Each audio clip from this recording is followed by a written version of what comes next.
I heard a bloop.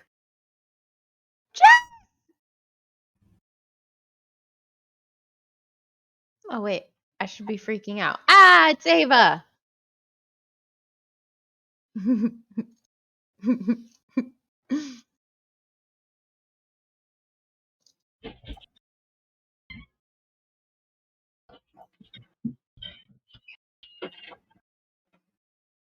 Is your plate again? I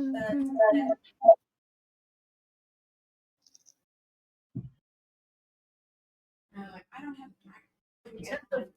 Yeah. You have pickup or do you need to do that too? I'll have Kitty here if she can pick me up or not. Kitty is being volunteered for what now? What? Oh, there it is. Psst. Kitty is being volunteered for what? It's a secret. All right, so I have an announcement. If you go to Tech Chat by the Fire, it minimizes the live feeds up in the upper corner. There's no way I can turn that off on the recording. So I can either not record this, or we can jump off a video. I'll leave that choice up to you guys. I'm so small and insignificant in that video, it's of no consequence. I'm jumping right down here. Yeah, once you talk, it brings you up. Oh balls, yeah, no, like I'm not okay with being audio or video. Actually, the good thing is you won't go because Muted. yeah, you're muted. So Yeah, as long as you're muted. Anything I say, probably doesn't pop on camera. You don't. it'll pop up for her. So just the small, it'll be just this room camera, that one right there. Yeah, the room camera I'm fine with. Where I'm only this big, Yeah. I'm fine. With Okay. that. Yeah. So as long as you two stay muted, yeah, that's what we're gonna see. That's fine. I'm okay with that if everybody else is. So it'll just be Kitty's face. Eh. By the way, your drink is on the corner. I figure you won't. You always get. And then He's MIA. I just pinged him on his cell phone. His cell phone is still in the basement. Only thing we're gonna see is not. It's kind of wild though, the video. Every time she's the Imperial March kills me. I know it's so. Imperial Youch. Oh, you know what I need to get her? No. I need to find somebody, a costume designer, that can do an Imperial officer with cat ears and a tail. Not Imperial though. She's a Jedi. So what you need to do is get her robes tailored with her ears and her tail. Yeah, but that's not the Imperial March. The Imperial March. Stop. Doing the Imperial March. You can still be an Imperial kitty. Yeah. Kitty, are you Imperial? She's excited to be an Imperial mouse or an Imperial An kitty. Imperial kitty? She's an Imperial mouse now? No, I like the Jedi kitty better. No, you would. See, this is why you and I need to be lovers. I have better ideas. No. You enjoy Frisk. I have someone else. Someone else? You can't even say his name? Wow. Wow. Dude, you just got dissed hard. I know, right? See, watch. It's okay. I'll pay for it later. No! Made back. Don't make back.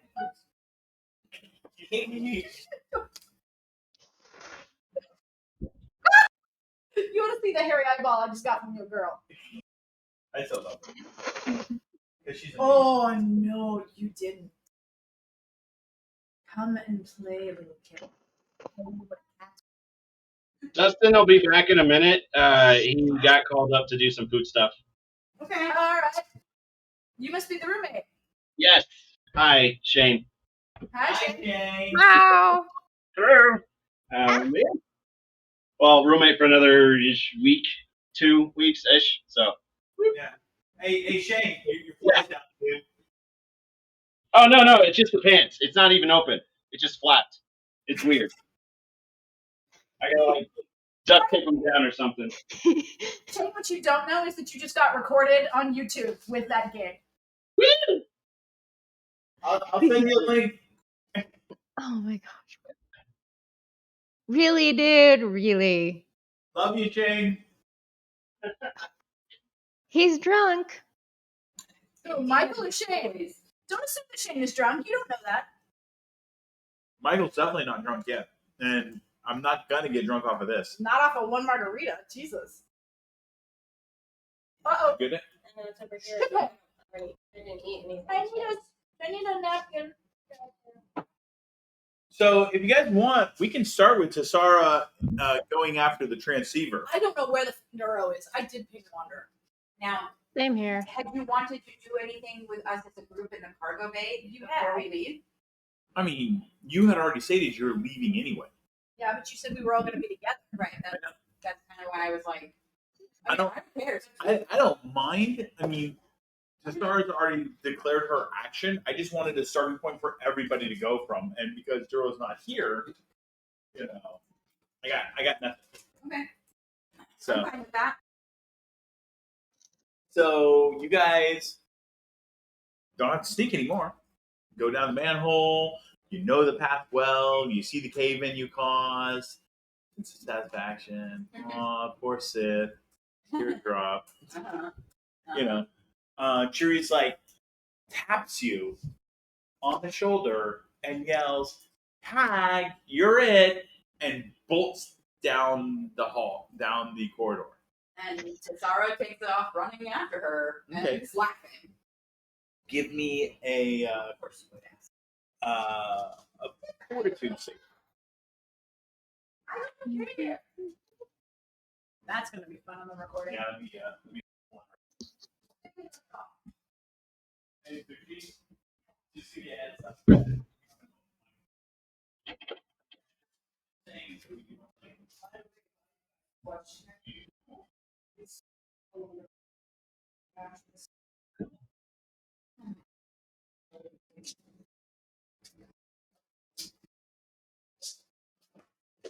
I was not logged into Roll20, so just give me a moment.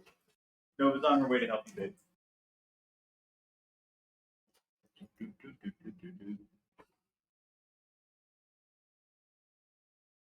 All right.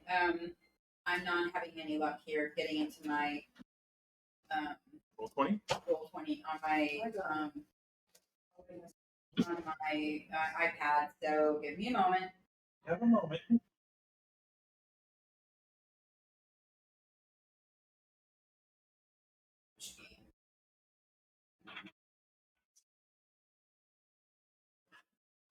She's running. She's running. She's running. You're so dramatic. Okay, you said fortitude.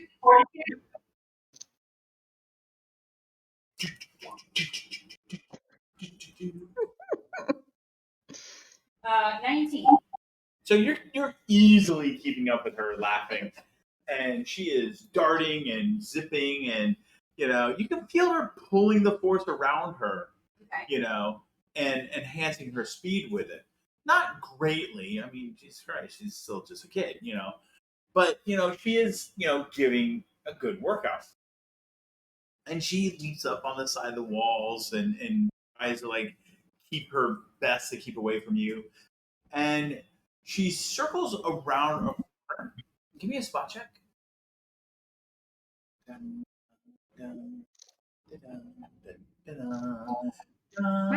meow, meow, meow, meow, meow. 7 of coins is 25. Okay, so coming around the corner, you spot it before Chiri did. You see one of those Sith war machines, the four-legged ones with the big gun on it. Yeah. It's fully activated. Uh-huh. And there's a Sith warrior coming into view. A large Sith standing beside them. And he's got a metal arm. You recognize him is one of the ones who led Duro and Astra onto the shuttle. Okay. So she will call Cheery's name. Just say, Cheery in that tone. Okay. Which will make her acknowledge at least that there was something amiss. Okay. So as you call out Churi's name, he reaches out and looks like strike at her, but it does this, and the spinning gun of the war machine slows to a stop, and Shuri stops, and then quickly runs behind you. Okay. Tisara will stand there. She's got her lightsaber clipped to her belt, and she looks at him and she says, "Your mistress has already departed with agreement of peace between us and her. Or why are you still here?" Walks up to you, looks over at the crack, and then motions his head towards it. She looks at the crack. Can she see through it, the crack? You can't see through the crack, but you know what it is. Yeah. And he's heading over there. Kind of tilts her head and she The looks. and the pieces back up to give you space, and he works his way through the crack. Okay. So she looks over at Cheery and she gives like a hand motion, like. Cherry looks scared, and she's shaking her head, no, but she's again just a kid. Well, she makes like this motion, then like, do you want to follow me? She looks around, and then she shakes her head, and she's back to a nice little hiding spot. So Tisara will step forward. She's got her hand on her lightsaber, but she has not unclipped it yet. She said, "What are you trying to show me?" He's already moving through the crack. There's two of them, right? There's the one who's going into the crack, and there's another Sith warrior. There's a Sith warrior with the machine. But they are on holding. And as you move forward, they'll continue to move back to make clear their intentions. So she enters the crack in the cavern to follow him. Okay. You won't work your way all the way through, and you find him there. The crystals appear to be resonating, kind of almost like a. Give me a wisdom check, please. Okay, hang on.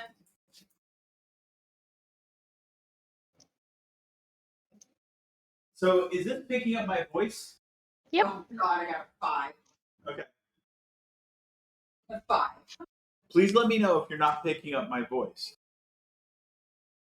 Okay, so you move in, and you can definitely sense that the crystals are reacting, but you're not sure exactly what it means. Okay. I have a message from somebody you know. All right. And he reaches into his pocket and pulls up a communicator device and hits the play button. Okay. It's not a live recording. It's not like lay up with Yeah. R2D2, right? Yeah. Okay. And you see Quinn's head pop up in hologram connection. Okay. She looks surprised, but she doesn't say anything. She just watches it.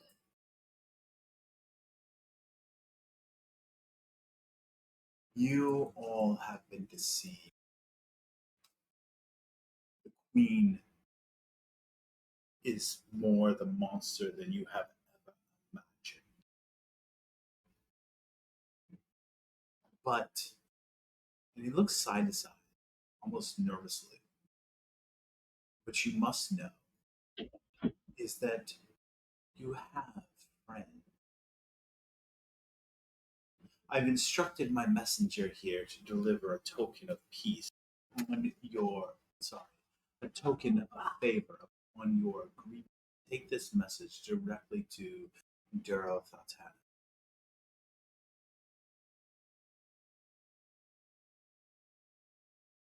With his help, we can destroy this scourge upon force.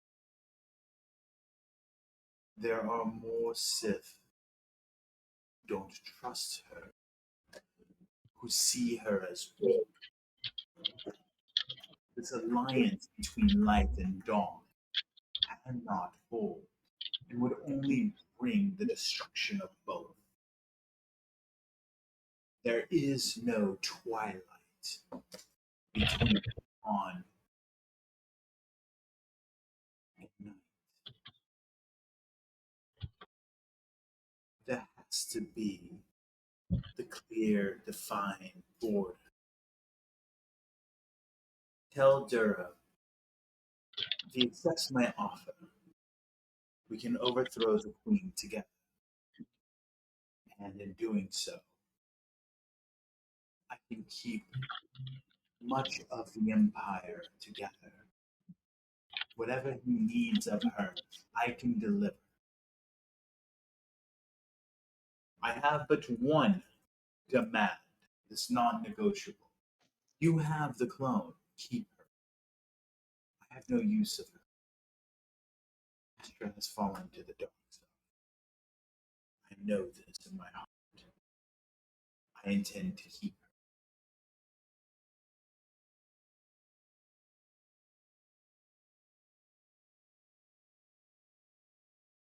her. I hope that we can come to an accord and destroy this scourge. And the recording ends. It crushes the device and reaches into his pocket and pulls out a small data chip. The Queen has planted a tracker within your ship. I don't know where it is or what it is. I do know that my master, Quinn, has found a way to locate it. This will help you. So she reaches out and takes it. He'll snatch it back. Your promise to take Quinn's offer to Valtanis. I promise. I have no reason not to. So she takes it and she puts it in a little pocket in her uniform. Our ship is a stealth ship. We'll be in system for another 24 hours. Valtanis will know how to contact us through the floor. I was under the impression that Quinn was on board the ship, the Queen's flagship. So he, in fact, aboard his own ship? Don't overthink this little girl. All right. All Valtanis needs to do is reach out for me. Just reach out through the force for Quinn. Me. I'll deliver his. Uh-huh. Can I have a name at least? Give Dura? Your name? Sora. Dora. And he slides back through the crack. And Tisara looks around the crystals. Once he's completely through, they calm down.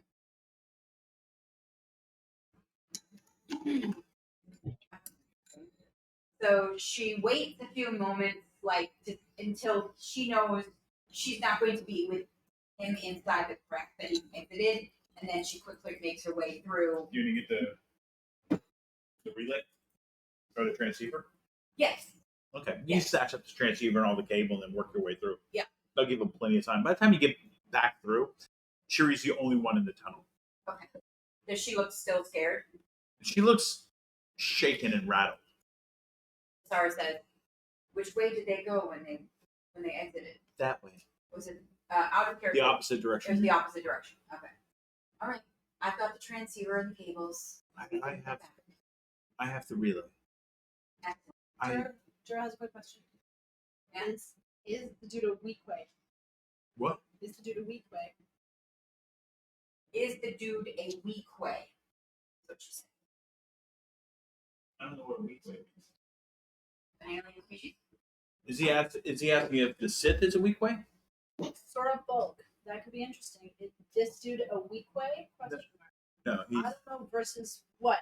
A No, day away? tell him no, he's a human. That answers your question, sir. So Tessara and Cheery head back to the Gungnir. Okay. She has the chip in her pocket, the data card. That's what it was. Yep. Data Data card. chip. Yeah, so they head back to the Gungnir, and she makes sure that the transceiver and the cables and the relay and all that is safely packed away. Slow down. Oh, okay. All right. Sorry. So you guys are heading back. Yeah. I don't trust.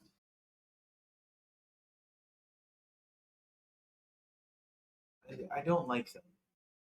Of course, you don't like them. It's wise not to like them. They use the dark side. It's a manipulation that is unnatural. But not that. I understand that.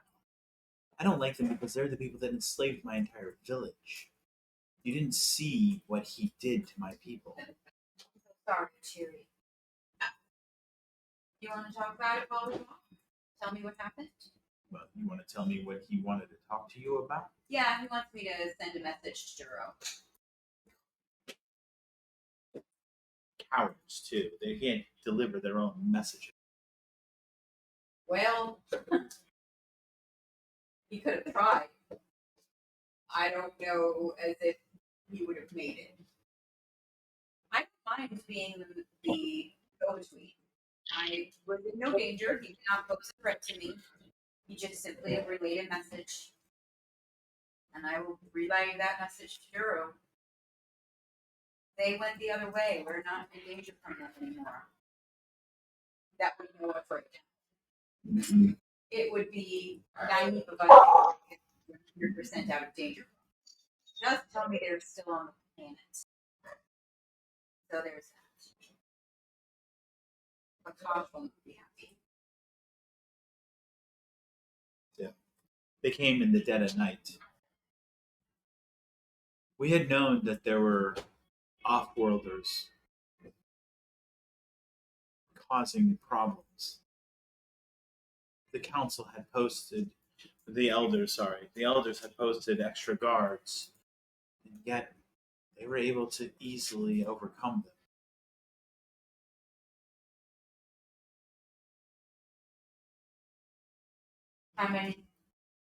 How many people did they take and how many people did they kill?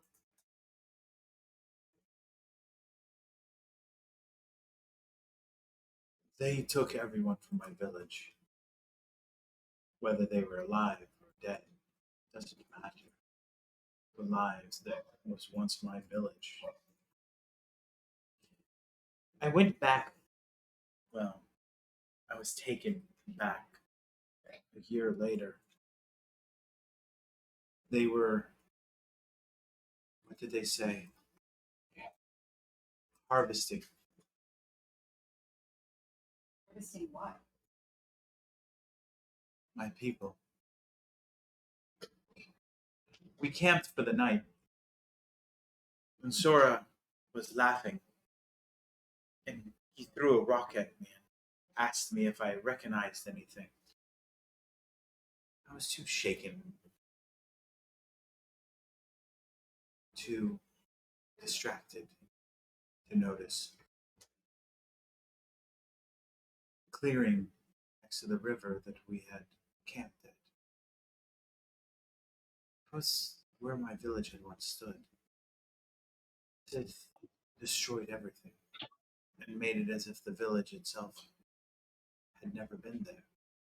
They destroyed everything. I cannot say as if I am surprised to hear that. Although I'm glad that you made it out, Cheery. Of course, guided you to us through a lot of pain and suffering. You and your sister. But you're here with us now. And I'm sorry that you had to see him just. Did he recognize you? I don't think he sees me, my people, in that kind of way. Yeah. He feels, and his kind believe that other people are beneath them.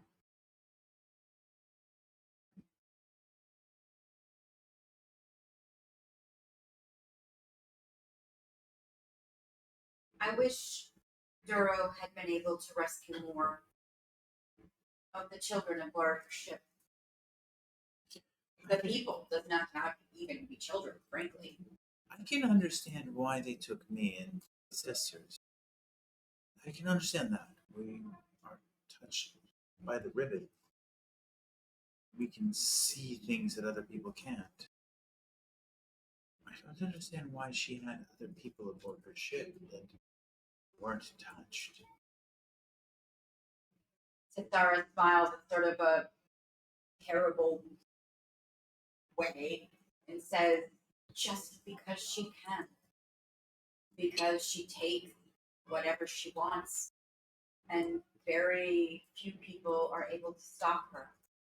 What she does with them, I don't know. I did not go aboard her ship as Duro and Esther did.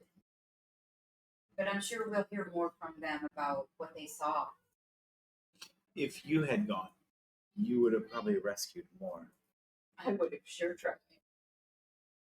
It's strange, though, because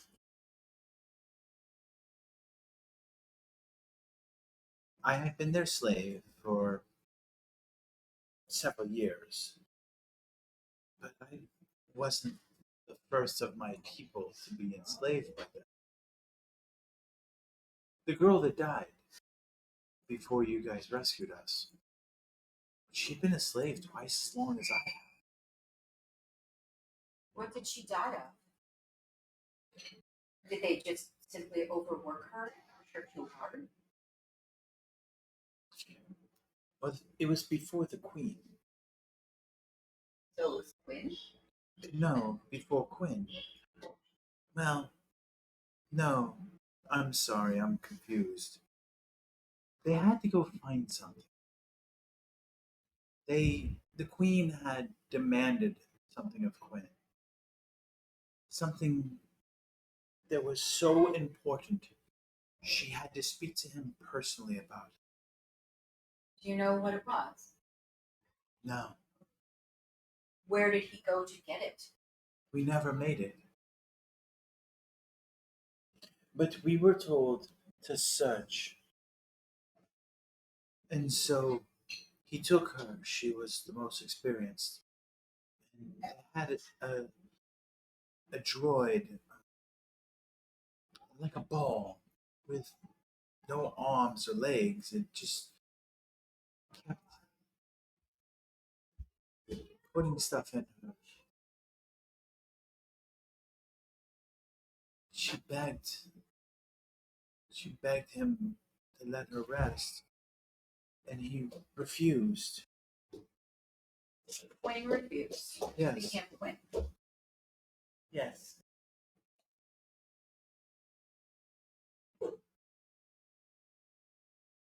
How long ago was this? Just a few weeks before you rescued us.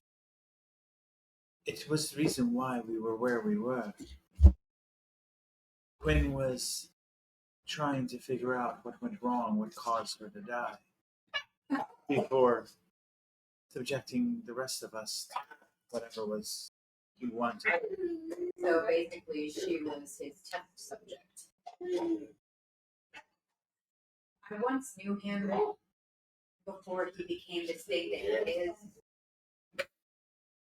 And it's very sad that he has fallen so very far. The day before you rescued me, Quinn had me brought to the bridge and told me that it was time to start the search anew.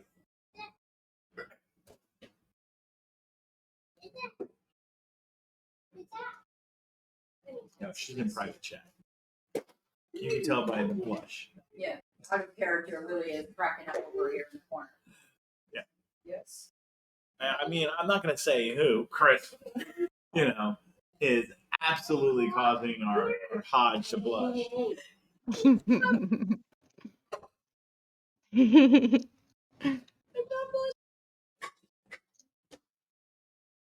So he asked you to bridge, told you it was time to start the search anew. The Sith don't gas.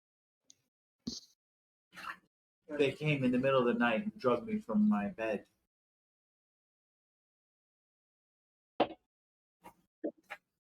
Likely after a full shift of navigating. You must have been exhausted. He said that I was the best candidate.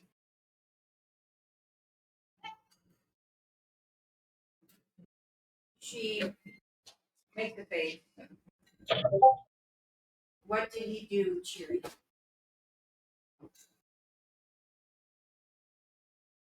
What do you mean? Well, said you were the next candidate. Did that mean to him? Whatever he was looking for. But you never got to.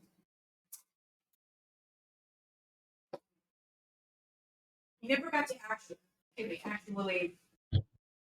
start the search because the next day we came to his ship and took you. And Yeah. He asked me a strange question. If I had ever been to the sea. I hadn't. My mother, when she traveled and took fish down the river, I went with her once. He asked me if I had ever seen what the people on the coast use to warn the ships out at sea during night and during storms. And I said, beacon. And he's like, yes, like a beacon. But this beacon isn't meant to be found. He said, that's what we're looking for. A beacon in the force. Did he ever mention the name Elysium? No.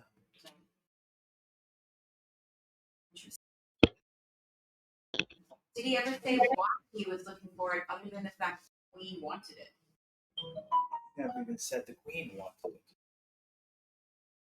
You have to understand. We were no more than shares. One doesn't explain something that shares. Well, thank God it's not like that anymore, is it?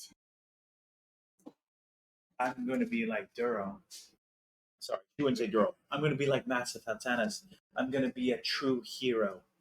And I'm going to set my people free. I think that's a noble cause. I would like to help you. But we do have a lot on our plate right now. We are likely heading to Prelock and then on to another place. And then there is the swarm to deal with. Where are your people? Like, did the Sith just come and take them all and they are now all captives of the Sith and no longer on their home planet, or do you know? I remember on the harvest, a droid came with us. One that Sora hated and ridiculed regularly, but was incapable of doing anything against. The droid made a point that it's when you have a certain number of one type and a certain number of another type, there's a word for this. You're only allowed so much. Capacity? Maybe. Choice? Choice? Between the two. No, not a choice. The droid was always saying that he was always telling the tally of how many.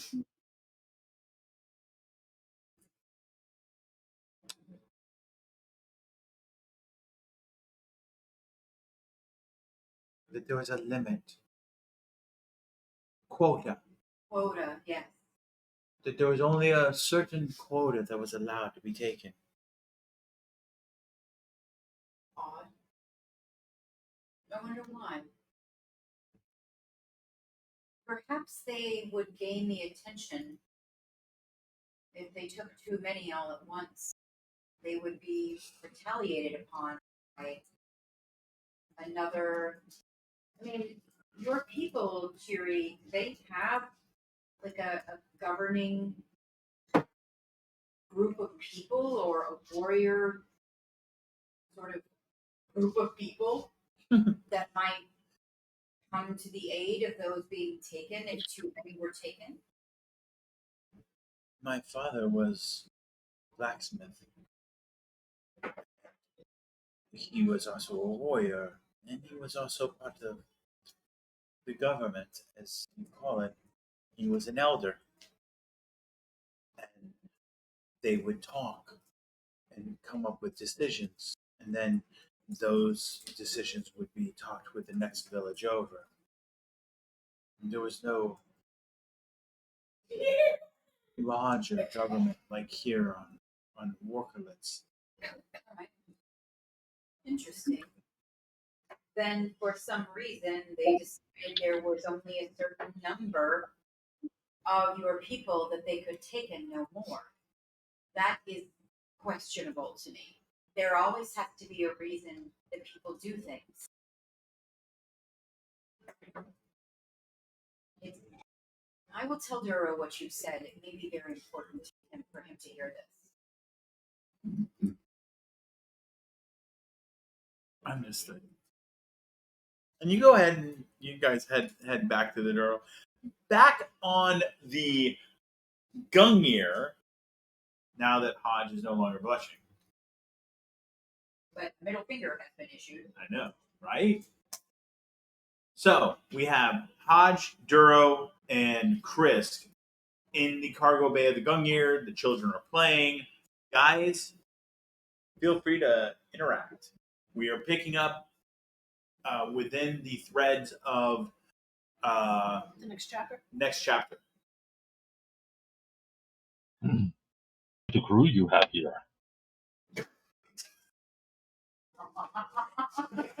Now you know why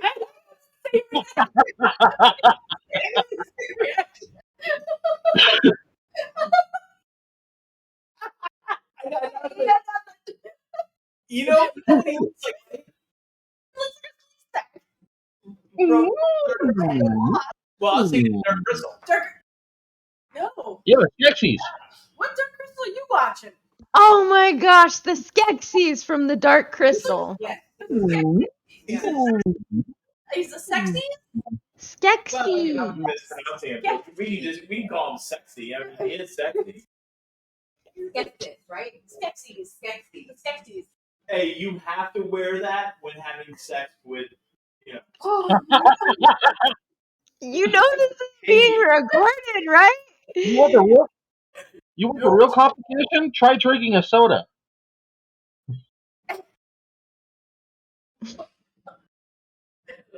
wow. No. yes. No. Okay, that's too distracting. You can't talk. You can't talk. You can't be heard over the. You're terrible. Okay, clearly that's too distracting. Let's go without the mask. That was great. All right, Duro, Hodge, Chris, you're up. How'd you the gallon making cake? No, you're not. Okay, fine. I put my foot down. I'm gonna drag you into a scene, goddammit. Where are you gonna put that foot down, son?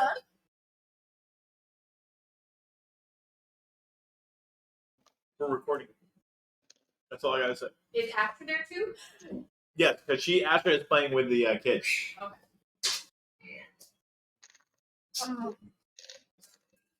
So picking up where we last left off, Chris would have said something about being quite the crew.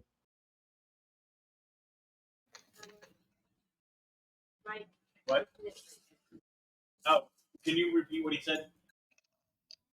Can I repeat what he said? He actually was having a conversation with Duro. Yeah. In the scene where he said, quite the crew you have here, he says as he takes Duro's hand in greeting. And that was actually what he had said was, that seems that you have quite the crew here, and he's having a conversation with Duro, we're waiting to respond. Okay. So it's not like it's up to Duro to respond.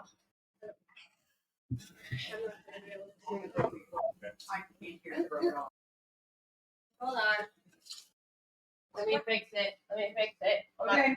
Hang on, everybody. Everyone might be still quiet. Tech support is on the way. Tech support is on the way to be able to get Duro. Well, they're on lockdown. Duro's mic is muted. Well, that could be the reason why we can't hear him. Eric, they'll be able to hear Chris better if I turn him up. And they realize they don't have anyone to turn it up. There you go.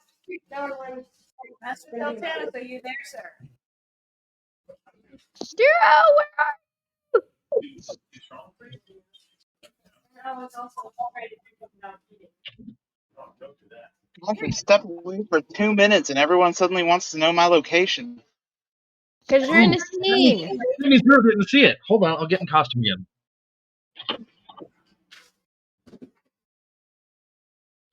Okay, so I had to pee. What is going on? You're not allowed to pee if you're in the scene. Well, Believe me, Exactly. I know I that. left. I was not in the scene when I left, so why is Chris dressed as one of the nuns from The Last Jedi?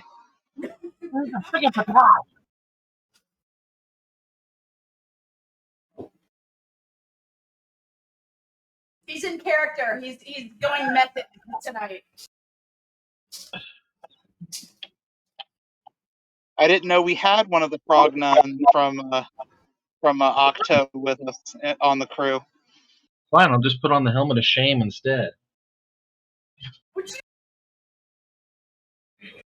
See, now I can't differentiate you from Duro, and it's going to be very weird later. Can you take that off? Thank you. All right, so basically, Chris took Duro's hand, said quite the crew, since we're joining up, and that's kind of where we left off at. Yes, because I was waiting for other people to reply in that thread. Yeah, well, I wasn't seen, and now I am. Please continue.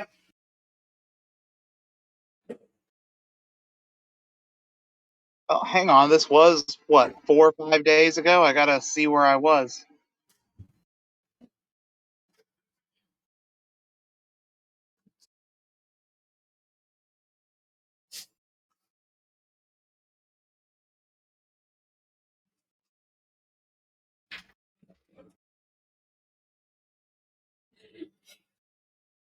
What?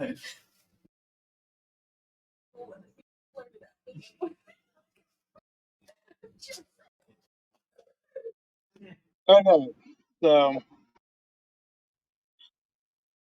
I actually have no idea where Duro's train of thought was going because that train has long since departed out of character. Likely, he was watching the girls and watching Astro with them. He knew Priest was there in the cargo bay. Hodge was there in the cargo bay as well.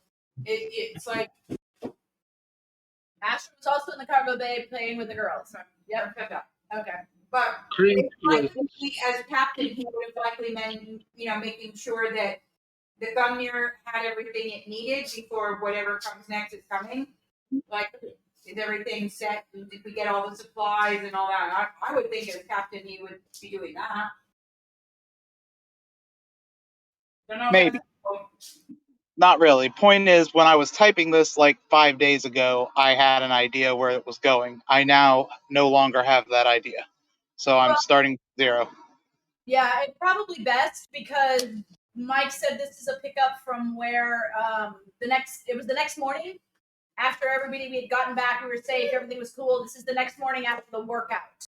So the reason we're all there currently is because we've just done our morning routine. Before Sarah and Shiri left to go retrieve the transceiver, and so we're now post workout for the next morning. So it's a start fresh. Sounds fine. And Kreese joined this workout? no, but he was having an unusual level of attention focused towards Sherry. I think we're in a different scene. No, they were playing when he was watching her. There's a reason for that, though. So does Preet say that to him after Chisara and Shuri have left? Yeah, I mean that's a great place to start the conversation. Is tell me a little more about that girl that just left with Tasara. Would engage that conversation completely. Right, but I'm confused. Is this picking up where the thread left off, or is this the next morning, like Mike said? I think the thread was moved to the following morning. Oh, okay. See, that makes no sense.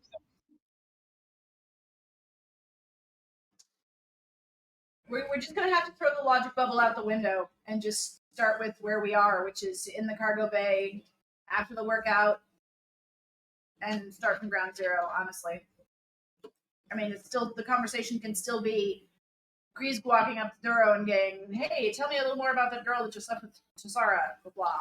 Yeah, I mean, that would get that conversation ball rolling pretty easy. All right. Yeah, I'll kick it off. Yeah, so allow me to explain what happened. Chris created this thread called Next Chapter. The problem with the thread is I'm not advancing time. In the last scene that Kreese was in, he was laying down with his kid in a makeshift area where they could sleep. So when he made the thread, he said that his kid was playing with the other girls. So I had to make everything make sense out of Next Chapter and the last scene Chris was in. So my choice was this is the next morning after Duro and Asher returns to the ship. Does that make sense, Duro? Not at all, but we'll roll with it.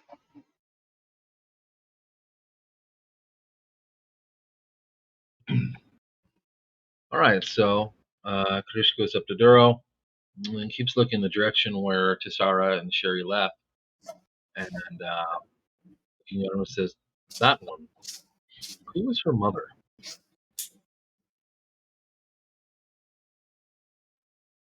Well, I have no idea. We rescued her from the Sith, along with several other girls. We have no idea who their families or parents are. She seems familiar. Familiar how? Starts patting around. When he starts looking confused and patting some more, where's the picture? Where's my picture? Picture of your wife and child. He nods. Podge sent me a mental image of it via the Force. I know what you're referring to. You think Cheery looks like your wife? Very much so. Out of character, can Duro see the resemblance? Thinking back on it, Podge did send him a mental image of the photo. Sure, give me an intelligence check. Okay, wait a minute. You said intelligence? If she is, she's not paying attention. Unless somebody calls her attention, she is not going to join the conversation. Either one of them have asked her.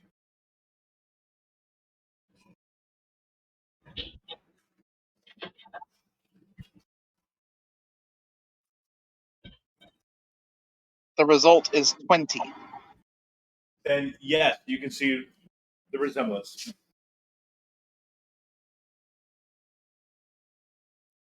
It is uncanny now that you mention it, he says when he's looking thoughtful, like he's reflecting on something.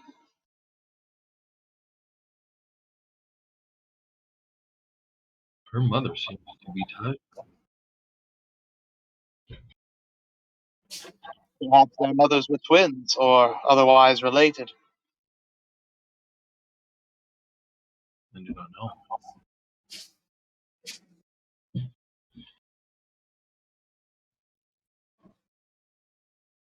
Are you settling in all right? I'll be fine. long as Krisk is alright, I can manage. Out of character, I did not hear a word you just said. I said I'll be fine as long as Krisk is alright. I can manage. Well, let me know if there is anything that can be improved with your quarters. I know it was all a bit short notice and hastily arranged. Better accommodations than the frigate. I have no familiarity with Prakash or their interior design, so I will take your word for it.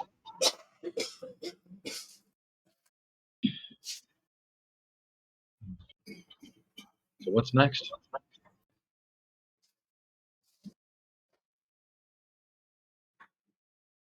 Well, what's next is a very long trip to the pre-lock homeworld. We have an item that we need to return. Promises were made, and promises must be kept. On Prylock.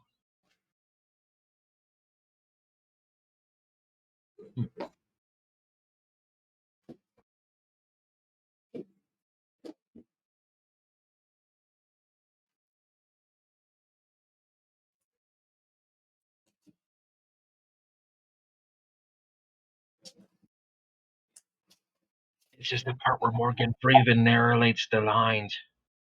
If you guys are ready, I can bring Tasara back. Actually, I have a question. Shara, where is my lightsaber?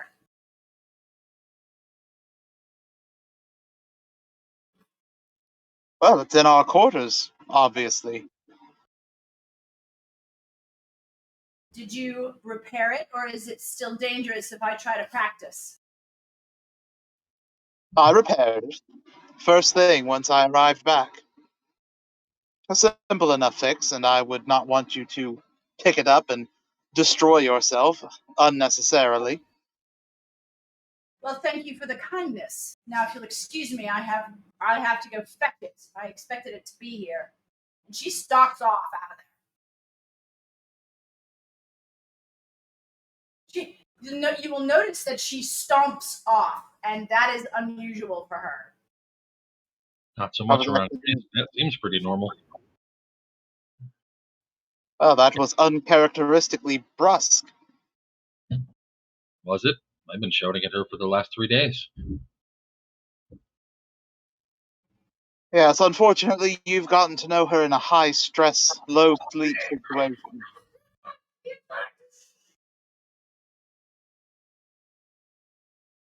From my perspective, that is certainly unusual. And it would seem you're the one who probably needs to handle it. Yes, indeed.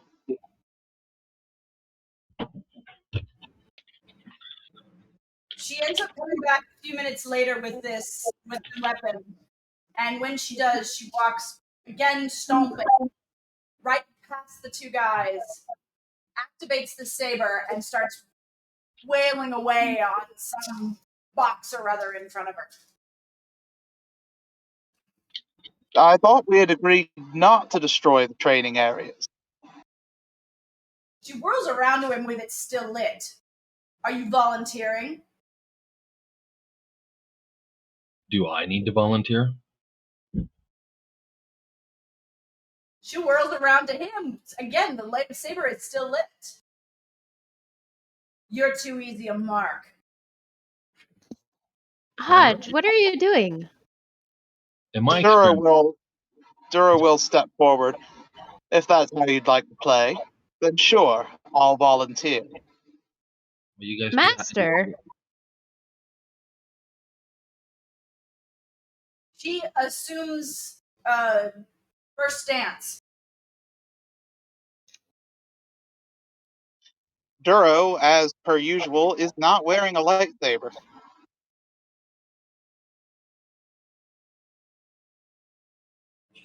You're unarmed, Shaw. Am I? He raises an eyebrow. I see. And she'll close it down and throw it at him. No fun if you don't play fair.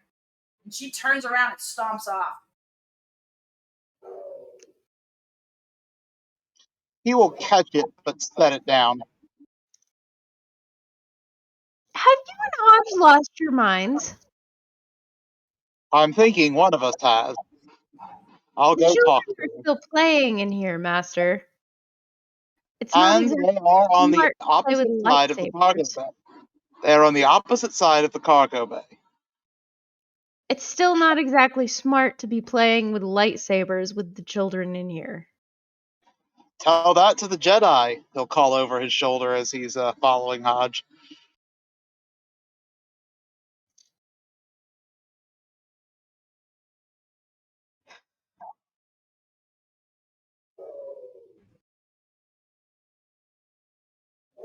Is that Astra's reaction out of here in character as well?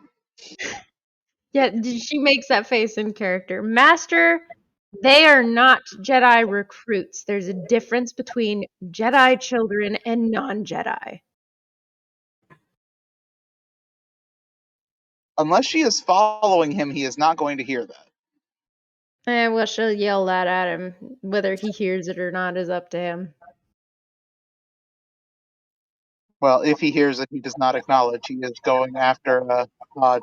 See what's got her bees in a bonnet.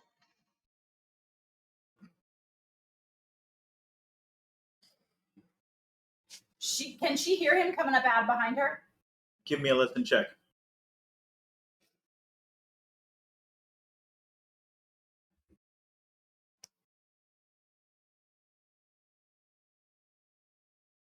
"24." You hear him coming up behind you. She whirls around on him. "I thought you didn't want to play. Stupid game."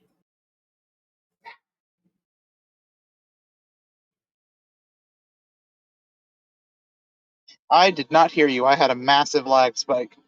"Oh, I'm sorry. I thought you didn't want to play." I volunteered. You were "Yes, the one that threw away the lightsaber. but you didn't play fair."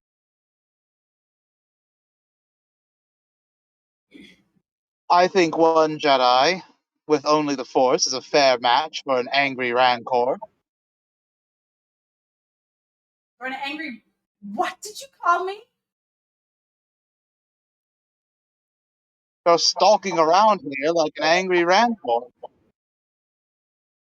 I or see. just a hungry one. No better than your pet, is what you're saying. He raises an eyebrow. I don't think this is about me, or about how I view you. Then what do you think it's about? Truthfully, I don't know. And unless you want me cheating to try and find out, perhaps you should just tell me. Cheating. Cheating? Since when do Jedi play fair anyway? Between you and Astra. I don't know that I've got a fair shake in this game regardless. Hodge, you're on our side. We've done our best to try to help grow your skills, rediscover your talents, but none of us are your enemies. You don't need to worry about fighting us, about being on a level playing field. Everybody has talents in different places. And when I asked someone to help me to try and grow those talents, I was told that if I wanted to maintain your respect, I had to put aside my own desires in order to make that accommodation for her. I'm sorry, I'm a little confused. I asked Ashanti to help me with my training. And she told me that out of respect for you, she wouldn't do it because she didn't want me to lose favor or her in your eyes.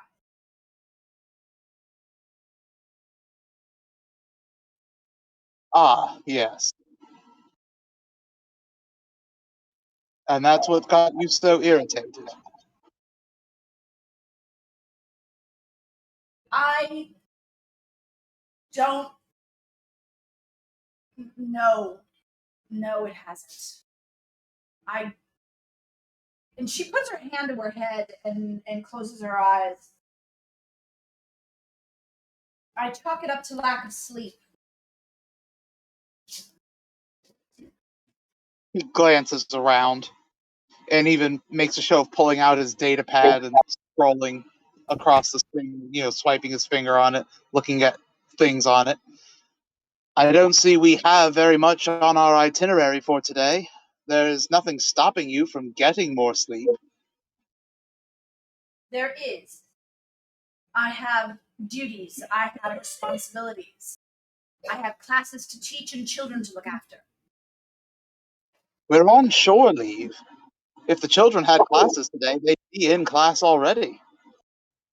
Why don't you go get some rest, if that's what you need? I don't know what I need, and I take offense to the idea that you think I do. He'll put up his hands, in a kind of a warding / surrender gesture. All right, you do what you feel is best. You are right. You are the only one who knows what you need, or at least you should know it best. Should I?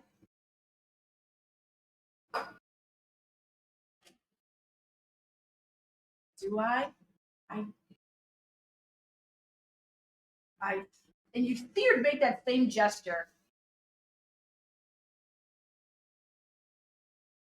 And she doesn't respond. She just looks shut down and a little like she's not sure. You can't quite tell what's passing over her face in that moment, but you can see her brows knit and then unclench. You see her jaw tighten as a flurry of emotion drops across her face.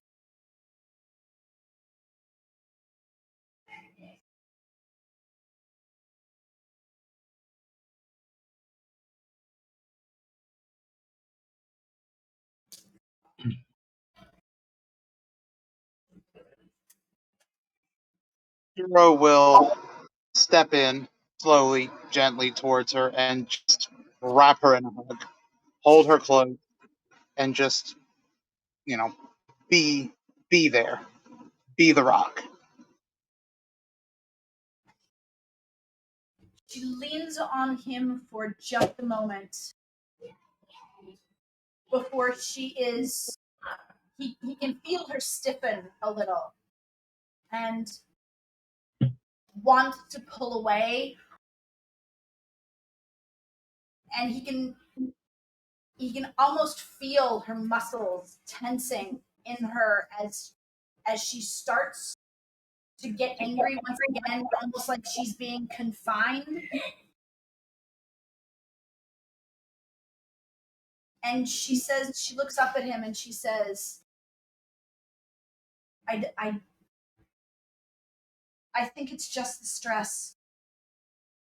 I think it's just too much. Perhaps you're right. Perhaps I should just go lay down. Has Handyman been brought online yet? No. Last word I heard was that Gunnar was still working on him.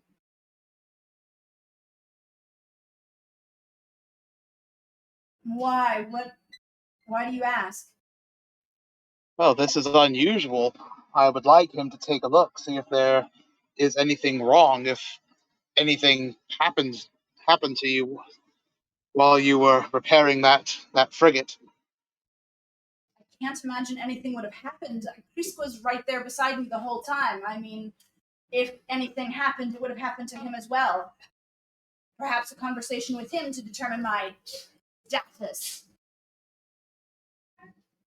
Yes, well, Creek is is a completely different species with their own tolerances. Something that is nothing for him to shrug off may be something that has an effect on you. I don't know. I wasn't there.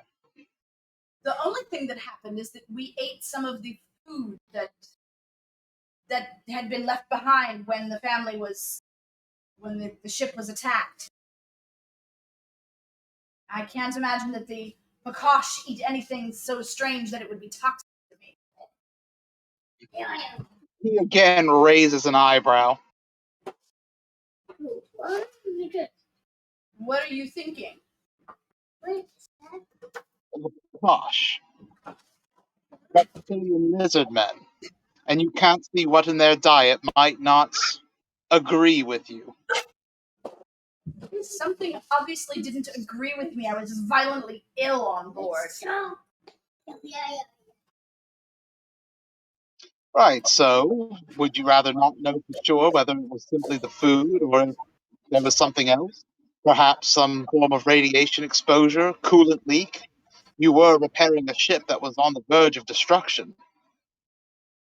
And I have some talent in trying to repair them. I can't imagine that I would have intentionally stepped into a radiation leak. Please give me a little more credit. Intentionally, no. I have full faith in your abilities. And yet you think I'd eat poisoned food and step in a radiation leak.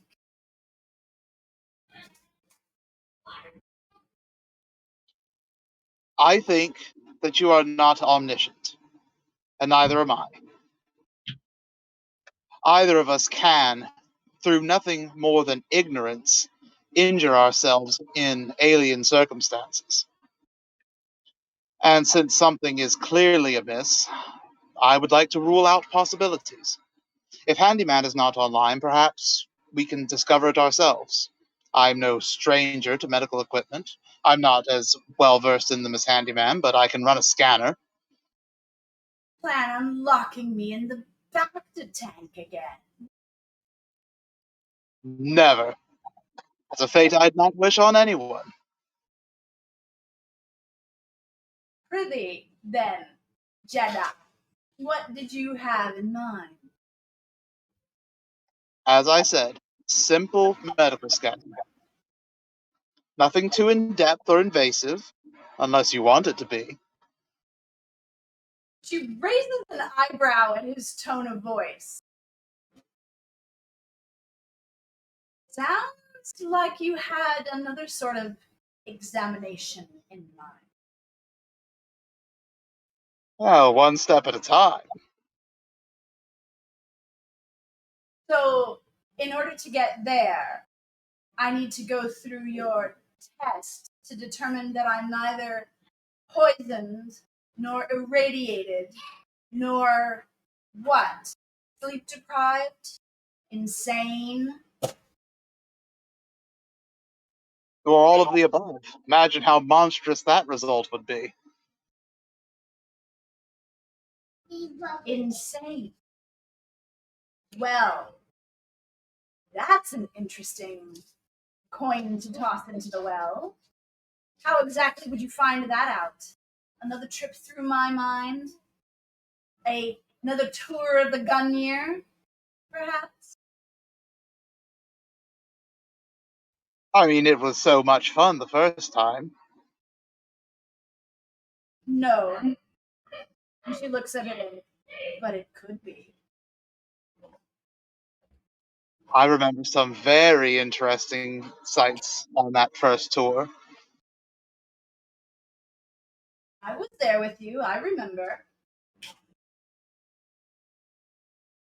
All right then. Medical bay and then perhaps Star Quarter after. Medical Bay. Sure, I know my way around Medical Bay. Let's go there first so that we can rule out any, what did you call it? Toxins, radiation, or insanity? In fairness, you were the one that tossed the insanity coin into the well. I'm simply checking for mundane things like radiation leak, coolant leaks, or food that doesn't agree with me. I already told you their food doesn't agree with me. I was sick. I haven't eaten anything since, except a piece of Oro's cake, and I will own that. Well, then perhaps that's the problem. Perhaps you need a good hearty meal. No, she was just possessed by Carolyn Jones.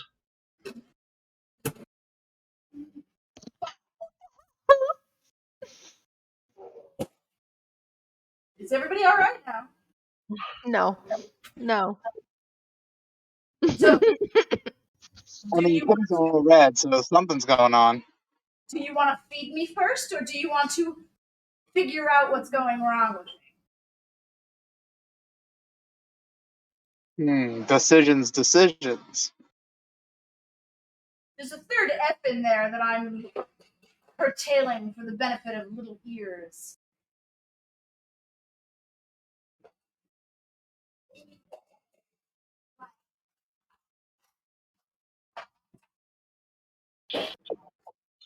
Well, let me ask you, what would you rather do first?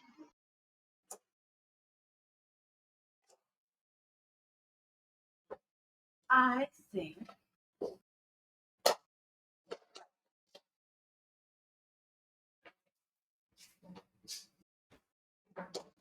I may as well burn off some of those toxins beforehand, Right here in the corridor, or shall we return to the training area? She rears back and throws a punch right there in the corner.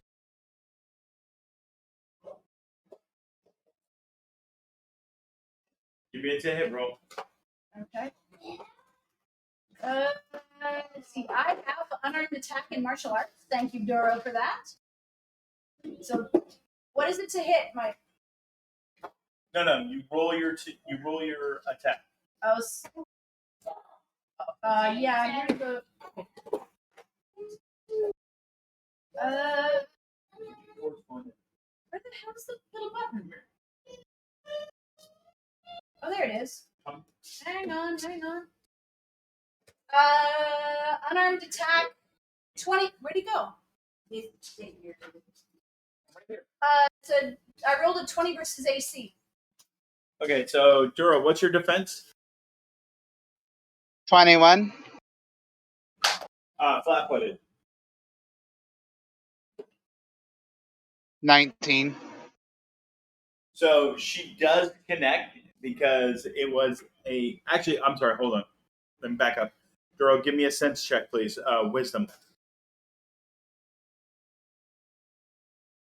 9. Okay, so it was a surprise attack. She catches him flat-footed. Go ahead and roll your damage. 4. Okay, so Duro, you're going to lose 4 by 4 what? vitality. So basically, she spins and goes to punch him, and he'll throw his arm up. That's how vitality works. I don't expect to be taking actual hit points. She cold cocked him. She didn't try to take his head off. Hard. Question is now, what do we do? I was gonna say, is he gonna tangle her up and knock her out, or is he gonna? What's he gonna do now? Force crush. I was gonna say force sleep. That is what I was thinking too, but that doesn't seem like cheating. You do you, boo.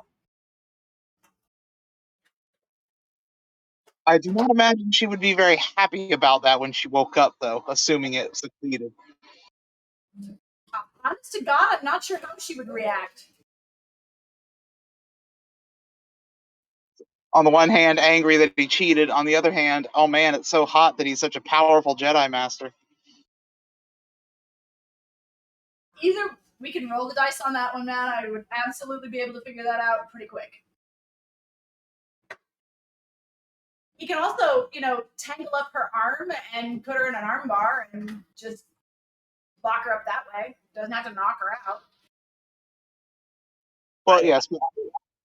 I would suggest go in the middle, tangle up her arms, pin her against the wall, and then go in for the kiss and see if she bites him.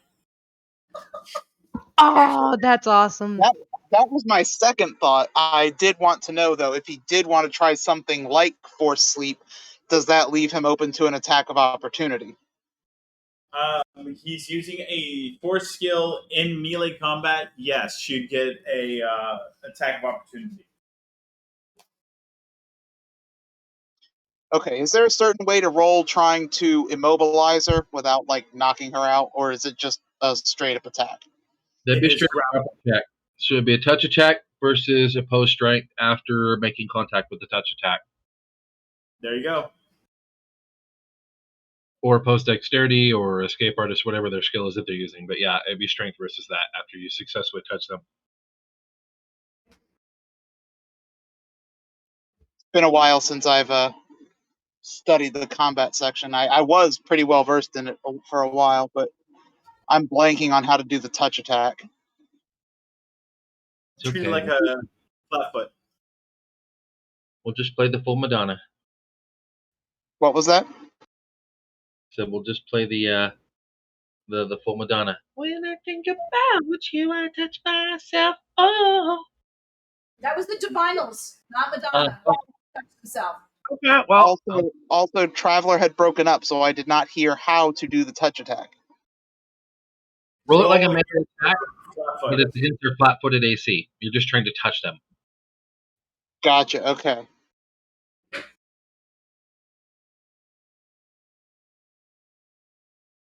For me, it's 21. So is that just a attack with the melee attack bonus? Yeah, so you're going to make a melee attack roll.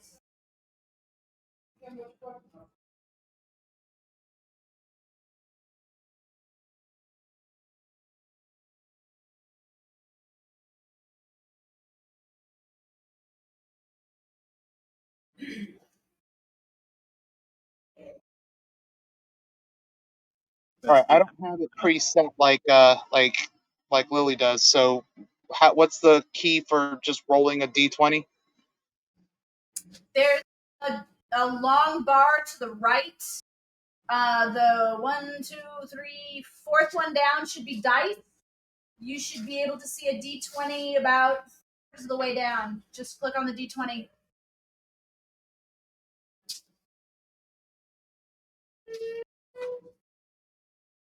Please don't forget to add your melee bonus.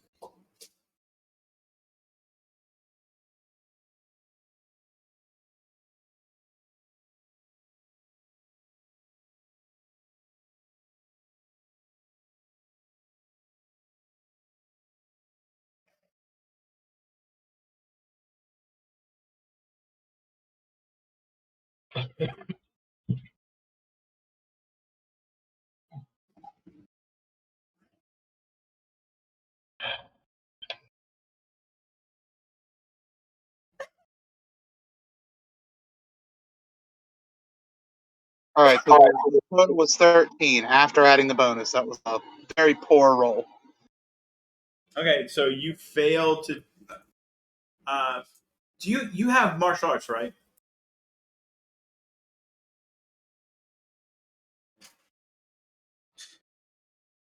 Please tell me you have martial arts.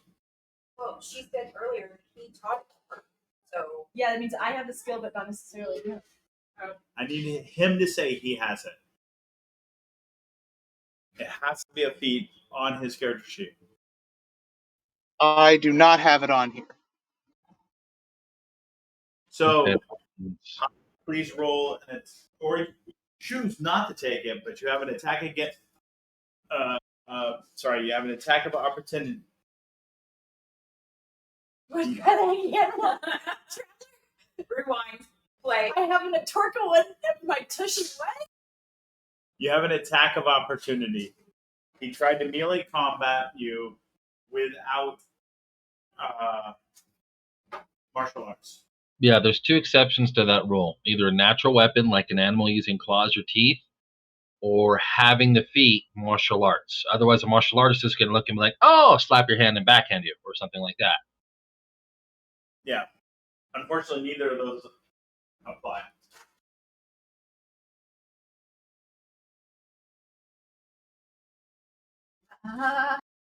Here goes nothing. 17 versus AC on the attack. He is not flat-footed anymore. Then I knew that you missed.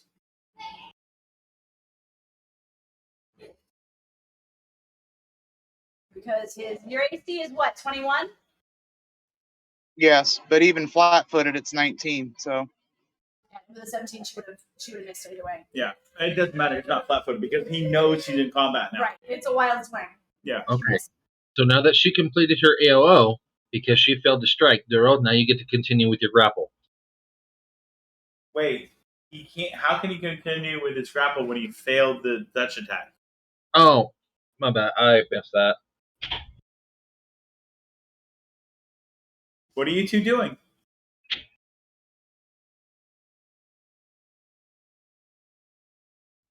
well, whose move is it? Well, let's see. If we keep the current cycle, Hodge started it. Doro reacted.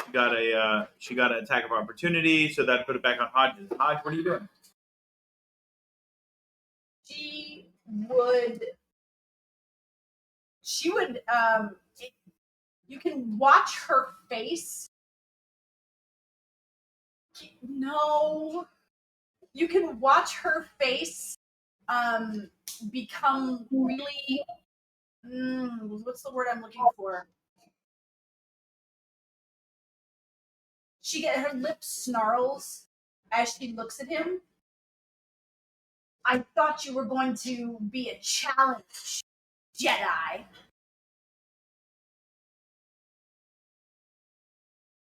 And she just drops the language. She does not take a second to strike at him. Okay. Duro, it's your action. What did she drop? She didn't say. She looked at him and her lips snarled, and you can see her hands like curl into claws as she leans forward with her face and her shoulders, and she says, "I thought you were going to be a challenge, Jedi." So I heard all that. I just didn't hear what she dropped. No, it was just the words. She didn't actually try and strike at him. She's lowered herself into a combat stance.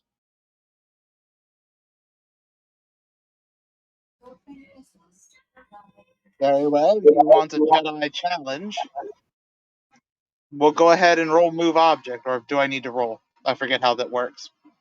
That depends on what you're doing. What he tried to do with his actual fists, now he's just going to do it with the Force. So you're gonna try and Grapple her with the Force. push her. So you're gonna try and move her, right? Yeah, Chris, pin her up against the wall, make her immobile. do you have the book in front of you? Yes, I do. Okay, I don't have the book in front of me, so I can't look that roll up. I know it's a willpower check, but your something, I think it's force using levels, set the DC for her. Yeah, it should be caster level, Yeah, primary stat plus 10. It's 10. It's 10 plus the Force using levels. I remember that actually. And your modifier for your primary stat. So, like if it's wisdom and you have a 16 wisdom, it would be plus 3 on top of that. Hang on, run that by me again. I don't remember that. So if you're going to do it, essentially, this is the 3.5 system. We're very similar. So it would be 10 plus the level of what the ability was being used, plus your primary stat modifier for whatever you're using to imbue that. So, like for wisdom and a Jedi, it would be 10 plus, let's say, second level force ability plus 3 if you had a 16 wisdom. No. So what's going on is he's not using the skill. It's going to be understood he's taking 10 to use a skill. What he's using is he needs to set a DC for her to resist what he's trying to do. Yeah. So what? Tell me what for Jedi for using a Force ability. What is the stat that Jedi's use for casting the Force? It depends on the ability used. Okay, what Yeah, ability? either sense, alter, or control. Because it's going to be that stat, your primary modifier, unless it's a skill one. In which case, that's pretty weird. Oh, so. Never mind. Belay that. I'm dumb. I think we're getting like mired up in rules. It's okay. Somebody correct me. I thought it was just DC was 10 plus the character's force using levels. I didn't think there was anything else to it. What's your level? 11. Okay, your DC is 21. 21 for what do I have to roll? Willpower. Willpower with a DC of 11 or 21 rather? Mm-hmm. 21. Let's hope she doesn't. Yeah. 30, natural 20. Oh, dude. Oh, shit. Duro goes to throw the force at her, and she resists.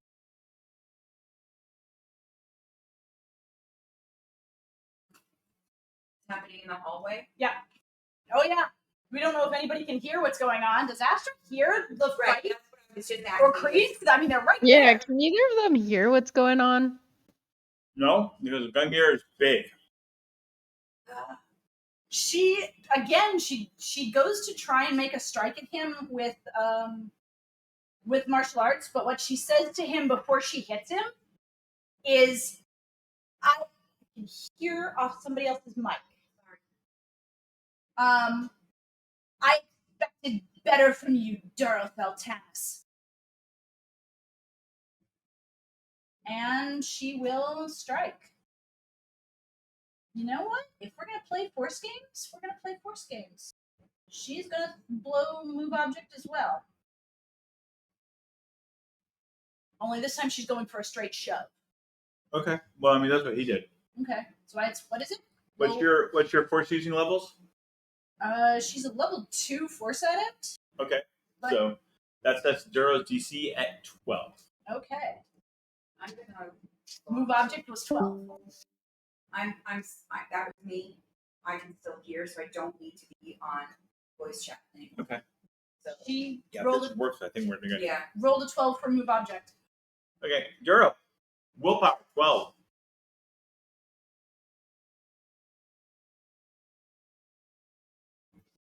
Swear. Total is 31. Okay. I swear, if he bowled this, I was going to be so mad. So here's what happens. Duro brings up the force and kind of lunges at her. Everything in the hallway slams up against the wall, and the force is radiating off her, and she's like struggling. She's like, "I'm a boss." She resists, and then she's like, "Oh yeah, try this." And it's like this little itty bitty wave. You know, like a ball starts to roll towards the wall, and Duro's like, "Really?"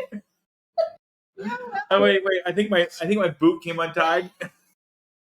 Force push fizzles out like a bad fart. Yeah. Like a lemon and with no power. Yeah, and it's like wop wop. Yeah. And she has a whole lot of anger and not a lot of issue. All right, a whole lot of issues and not a whole lot of Yeah, my Schwartz is bigger than yours. Yes, baby, your Schwartz is bigger. Schwartz me, baby. Duro, the move is back to you, sir. Put her to sleep. Carry to her bed. We will just continue to try to immobilize her with the force. All right.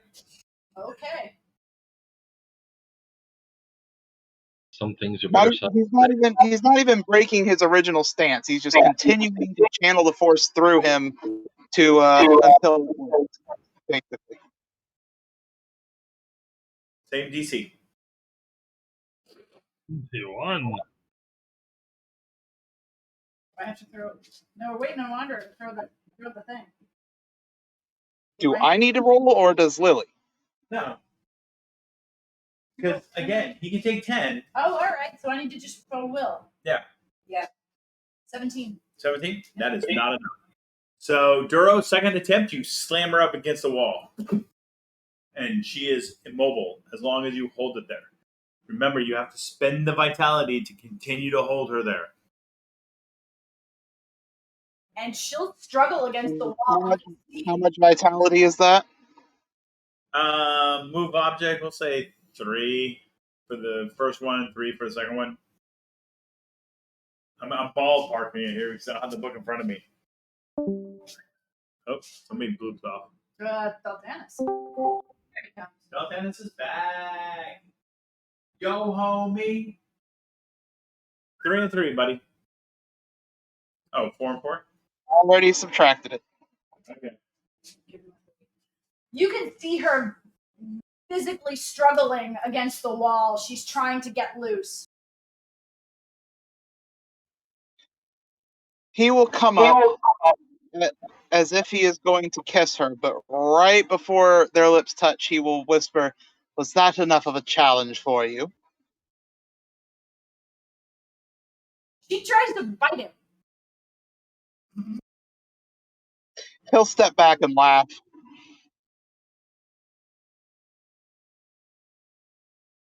And you disappoint me. And you can hear a growl and a gravel in her voice you're unfamiliar with.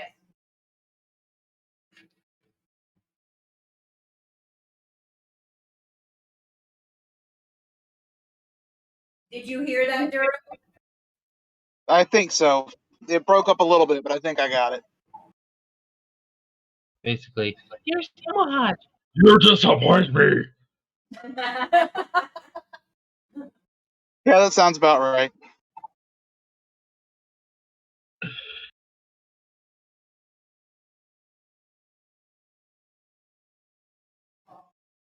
So, whose move is it then?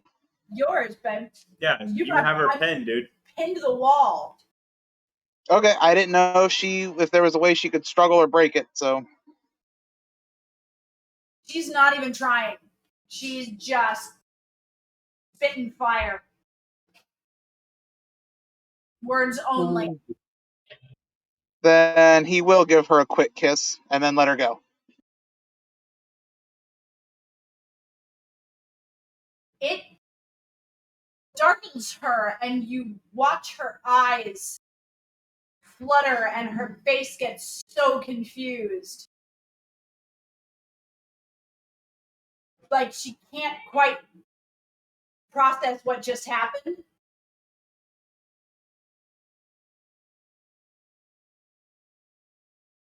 Before she reaches out and grabs grabs the lapel, the collar on his robe, on his tunic, and pulls him in and kisses him passionately. Before she pulls her hand, and you can feel her fingers right under his throat. And she gives him a big shove.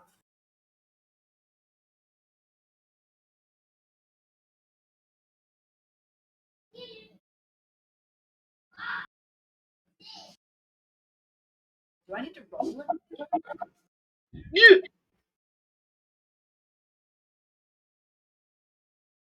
You were supposed to be this great hero. Where are we now?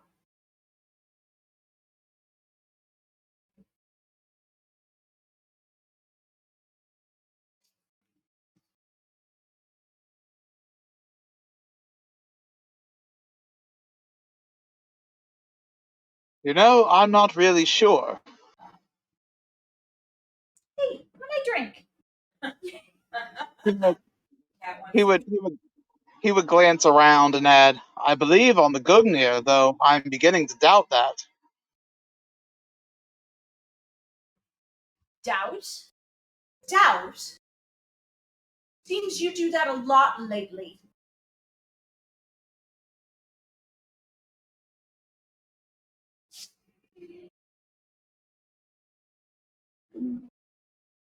He just raises an eyebrow at her. He's ready, but he's not in an obvious combat stance. So I'm going to go ahead and pause this scene here. Tasara, you and Chiri make it back to the Gungnir's vehicle bay where Krisk and Astra are still hanging out with the girls while they do whatever girls and boys do when they're playing. Okay. That list is long and varied, depending on their age. Oh, Where's Duro? okay then. He and Hodge went. Yeah, Hodge is in a mood. I'd suggest hanging out here. I can't. I've got a message for him. And she turns to Cheery. She says, I'm going to go do what I was asked to do. I'll be back in a few minutes. And she looks at Astra and Akreese and heads towards the hall where they pointed, the exit to the room. And she leaves the cargo bay and starts heading down the hallway. So it'd be the lift that you're heading for, and you get to the lift, you go up, and the door opens up, and you spot, maybe 5-10 feet from the lift entrance, you see these two in the middle of a scene where Hodge is like shoving Duro back, and they're obviously Hodge is clearly in a mood, and Duro is trying to handle it. So she sort of runs forward a few feet. What is going on? She whips around. You were supposed to be there. Why were you not there? Things had been different if you had actually been on board. Hodge, Tasara, what is going on? Why are you so angry all of a sudden? I left you only, an hour ago and you were fine. What happened? She's actually holding her hands out in front of her with her palms up, concerned. What is going on? Why are you so angry? She looks at Duro, because I'm not competent enough not to eat toxic food, or stay out of a coolant, or not get irradiated, or, I don't know, perhaps I'm just insane. So she looks over at Duro briefly. What is the look on Duro's face right now?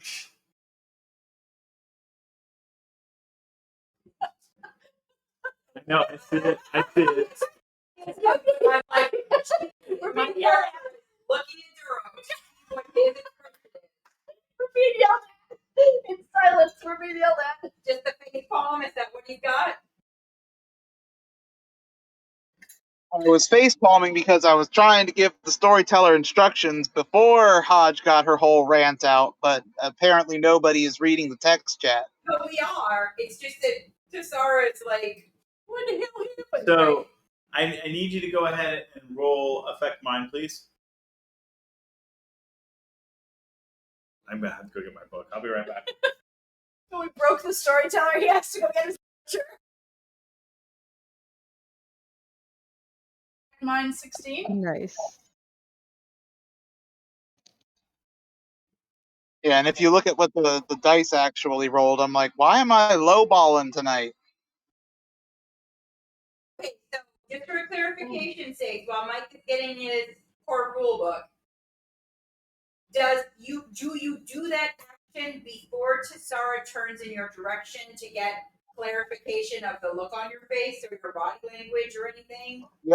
Yes, it was I was trying to make it clear he does it as soon as Tasara appeared as a distraction, because as I typed out, that was going to be his action, but Traveler paused the scene before it got there. I was letting Hodge talk, and then I was going to follow up with that, but then Traveler paused it. So when Tasara walked up, I was like, okay, he was already going to do that. Now there's a distraction. Let's do it. But Traveler ignored my text-based instructions. No, he didn't ignore it. We were all confused. He saw it. He was laughing. So he didn't ignore it. He was just trying to figure out what was happening in what order. So Also, keep in mind, I can't take what goes on in the text chat as character action unless told otherwise. But it's okay. So Tisara is looking at Hodge and asking, "Why are you so angry?" And Well- Hodge's reply. Hold on. So while Hodge is talking, Duro, I need you to roll affect mind. He did. Okay, what did he roll? He rolled a 16. 16? Hodge will save DC 15.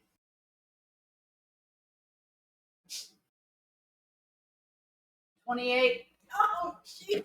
Okay, so the scene plays out as Duro waves his hand in the middle of her little rant and says, "Sleep."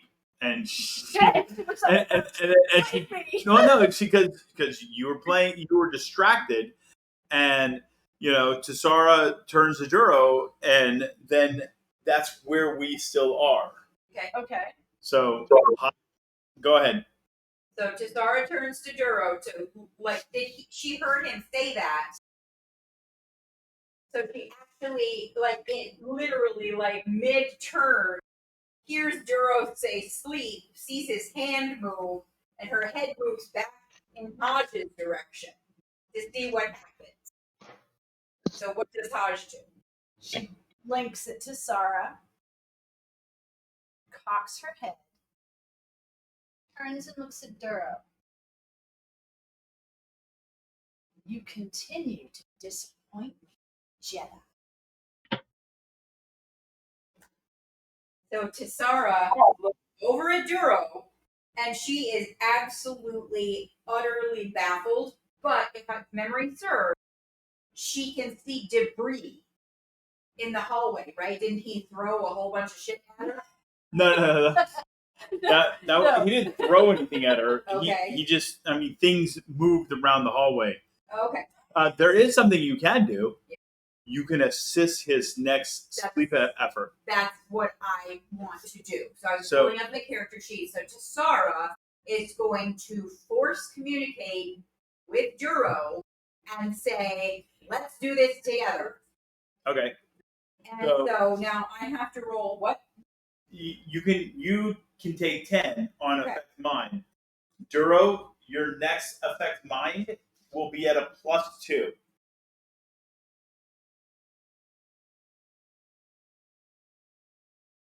All right. Oh, here we go again. Okay. Yeah, it is. But this time we do it together. I was about to say that.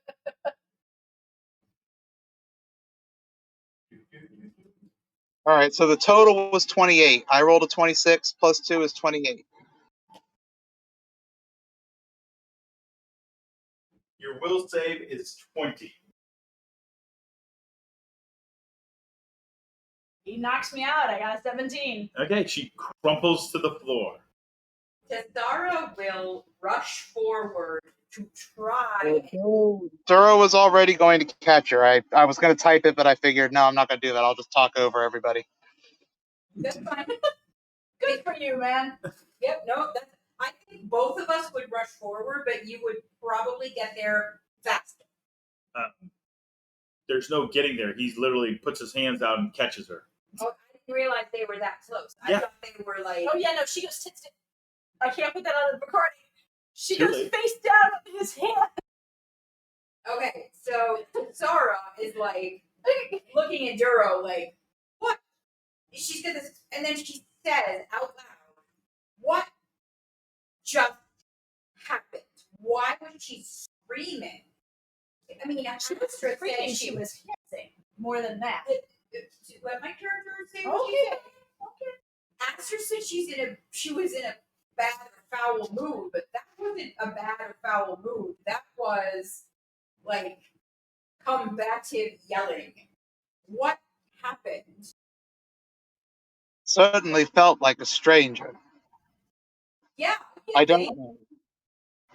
I don't know what happened, but I intend to find out. How long do you think she'll be out? Out of character, how long does Duro think she will be out? Because this is something he obviously knows how to do. So, in his experience, how long does it last? Give me a second. I will find out for you.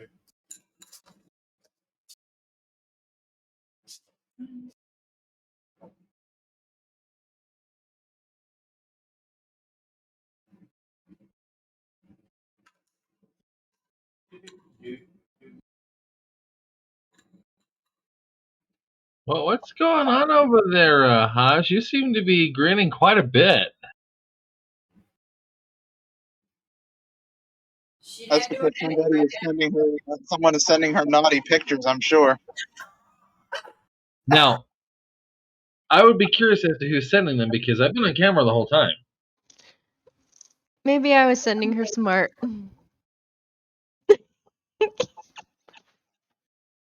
Yeah, no, That's right. Kim did say she does date girls now, so.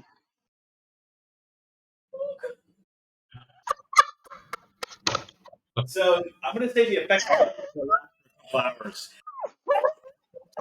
Okay, so you do it over after Screech laughing. Did you hear Mike say 2 hours? A couple. A couple. Well, a couple is 2. I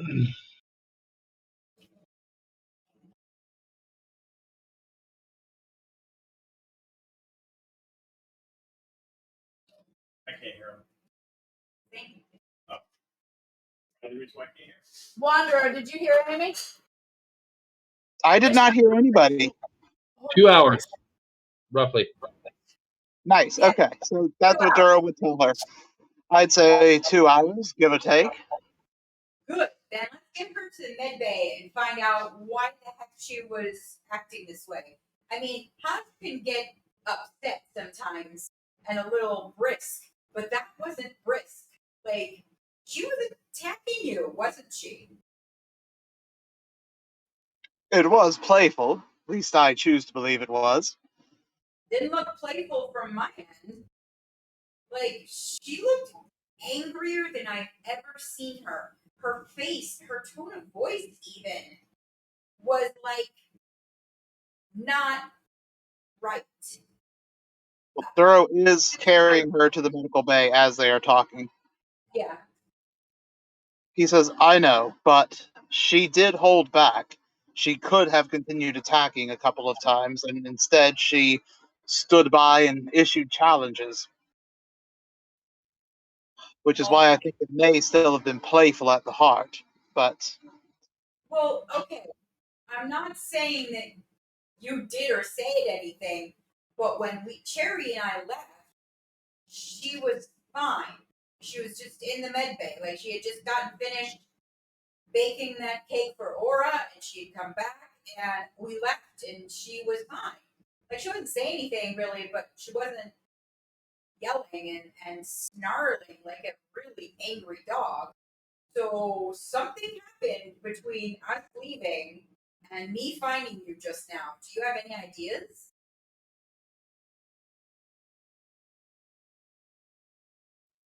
none. But I intend to find out. At least as best I can without Handyman's expertise. Well, out of character, Mike, how much of a walk, time-wise, is it from where we are with him carrying Hodge to the med bay? Does it matter? Yes, it does. Because I want to speak to him about something. Then speak to him.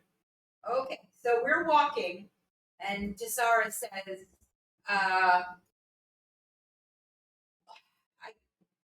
we went to retrieve the transceiver and the relay system and the wires from the cave, and directly ran into a Sith, 2 Sith actually, with one of those machines that they were using in the tunnels to try and find us. But when I turned the corner, Kiri was standing there looking scared, but they had not advanced like they were going to kidnap her. And I came around the corner and I said, your mistress has left the planet with the agreement between herself and Duro that she would not, why are you not with them? And he motioned for me to to the cavern where we had been hiding, that crystal cavern. And he went into it, and sort of reluctantly, I followed him with, making sure I had my hand on my lightsaber. But when we entered the cave, he. Hang on. Hodge is losing her shit over here laughing. Read it. I can't take credit for that one. Yeah, right. Now I think she's laughing. She is like a tomato right now. So right. This is why I set the camera up in here. You guys see this? I mean, she's like glowing red. I literally can't take credit for it. I'm sorry for breaking the scene. I'm sorry, you killed me. Okay. So anyway, he played a recording of Quinn with giving a message.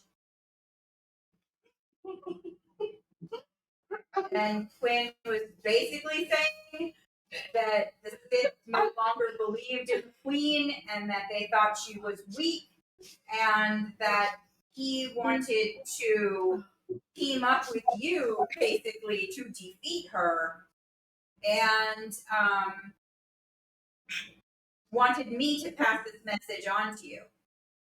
And he gave me a data card. She pulls it out of her pocket. I will keep this until you set Hodge down.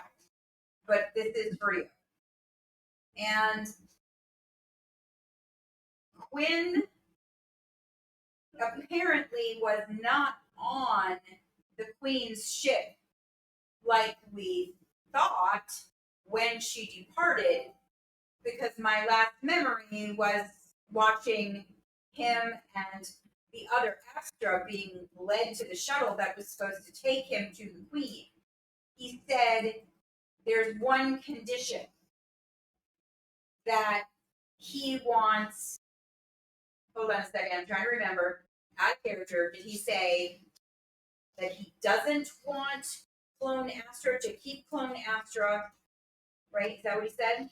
So here's what he said. You guys have the clone. You can keep her. I have no use for her. I will keep Astra.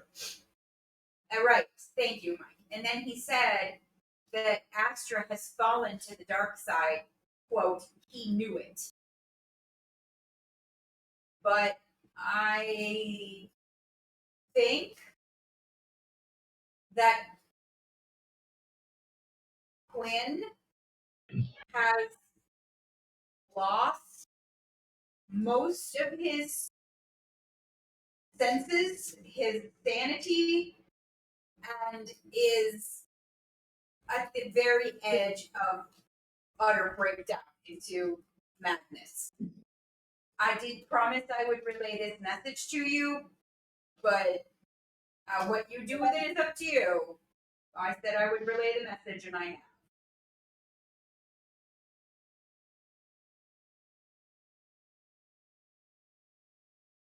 That's actually a good point. Just read out of character. Just read what he wrote in the chat. I meant to ask this and forgot. The image of him speaking to Sara was from the chest up. Okay, but did she see that half of his face was gone, or is he wearing some sort of mask or something? He was wearing a mask. He's wearing a mask that covered his face, most of his, all of his brain. Not his brain. That's it. So over to you, Drew.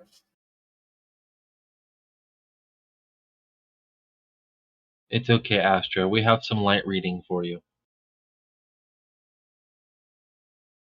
I already own that book, thank you. I have that one in the Jedi book. They're cool to hold up like what he just did, but the contents are just kind of But anyway, not to get off topic. So Duro would listen, look over when she was talking about the data card. So what exactly did he propose? An alliance, as long as he gets to keep the Astra he believes is the real one, the one that has fallen to the dark side? Yeah. He said that, again, please forgive me, my memory is not great, but he said something that this man, that the Sith that was speaking to me, that said, you wanted to speak to Quinn about this, all you had to do was reach out with the Force to him, and his name was Dora.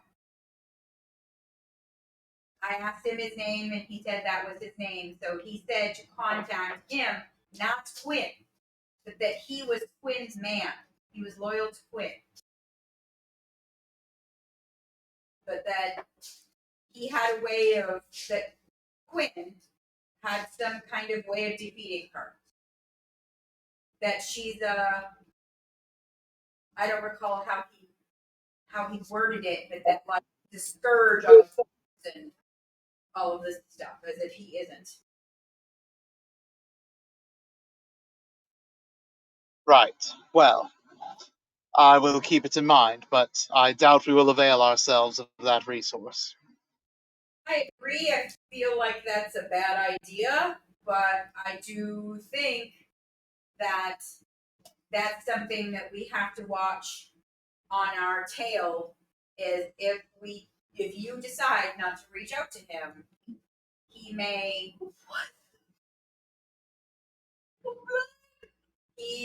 decide to retaliate for. Oh, knock it off! Jesus fucking Christ! So much for being able to try and keep it straight. Y'all are doing what you're fucking doing. Mimi used bad words. This can no longer go on YouTube. Sure it can. Amy. To be fair, it started with other words earlier.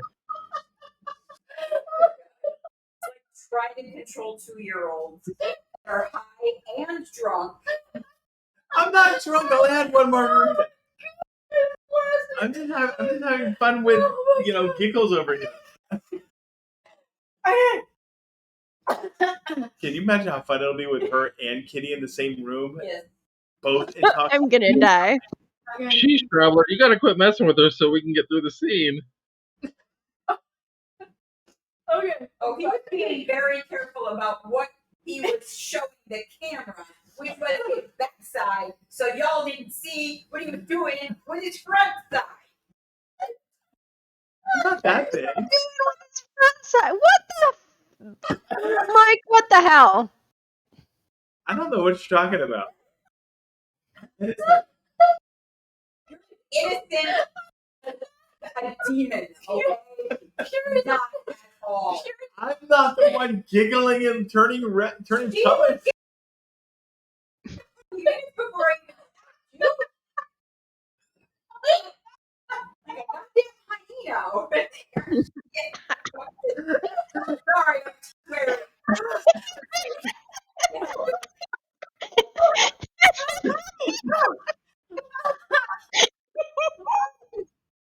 was fine until you just. I was fine. You were not fine.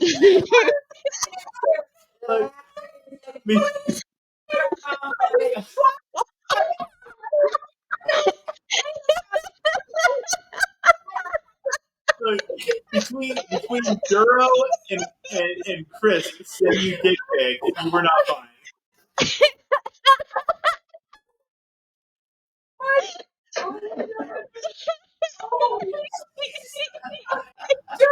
Send me anything.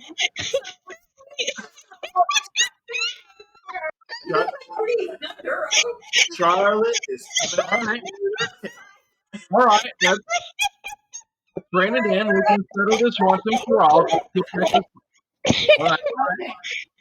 Traveler, we can settle this once and for all. Just go look at her phone. What? Just go look at her phone. Think of my phone? Yeah. Hers. Hyena. Oh. Oh God. Yeah. Oh, this is gonna be great.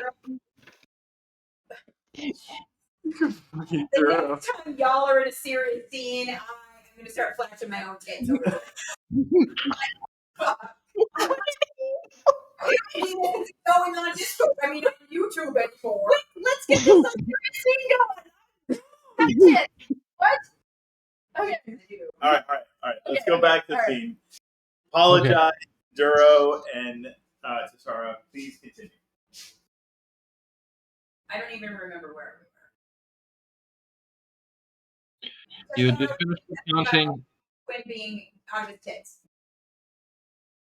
You had just finished recounting your tale with the Sith and was warning him about whether he takes the play or not. Right. Oh, and she was saying, if you don't contact him and take him up on his offer, we'll have to watch our backsides all the way to Prelock and back in case he tries to come after. Because I'm pretty sure he believes if you don't take him up in his offer, you've sided with her and then makes you his enemy.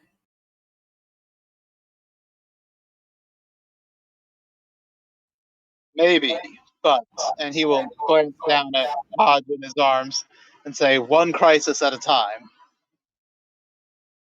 Absolutely. I'm gonna go back and check on the girls. You got her. If you need me for anything, just let me know. I will have some food ready for her when she wakes up. I don't know when she ate or slept last.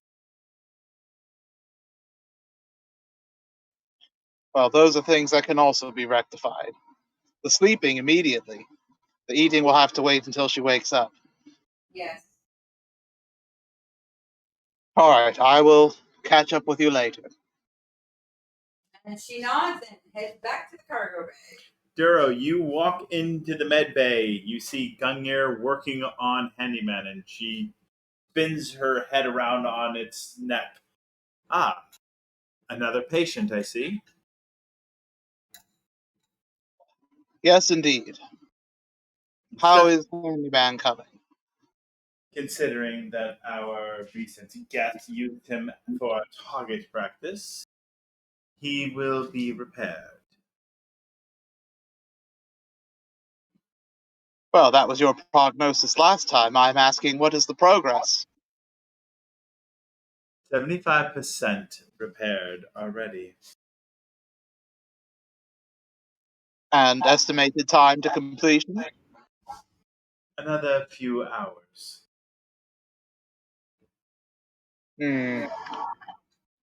Very vague. I thought droids could calculate this down to the second. You misunderstand. We are not normal droid. I see. Well, I will try not to get in your way then. It is appreciated. And she pauses and spins her head back around and then back towards you. That does raise an interesting question, Commander Daltanis. Sorry, Captain Daltanis. Do you know what we are?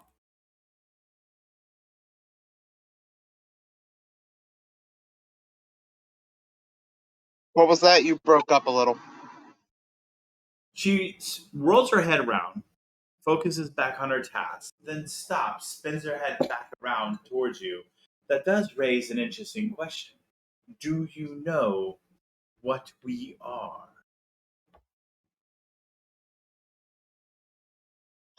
Other than droids, I know the professor gave a bit of a hint about Handyman, but no, I cannot claim to know conclusively. Well, I suppose there's no reason to keep the secret from our captain. Unlike the other droids, the mechanical things we have here in the ship, Handyman and myself are not droid.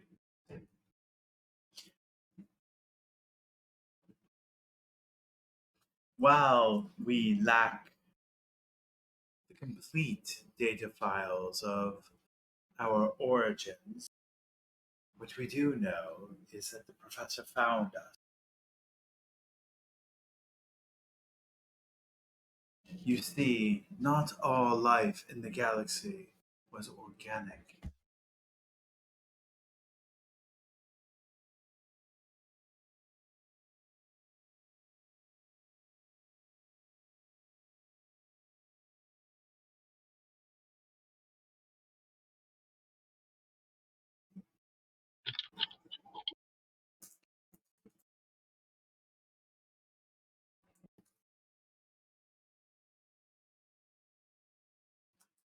The professor found us on our home dying world.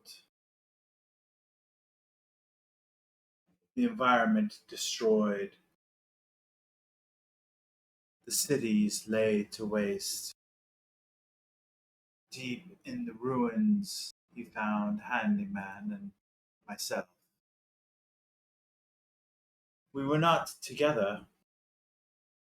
Nothing romantic like that. However, we are the last of our kind. Sentient machine race.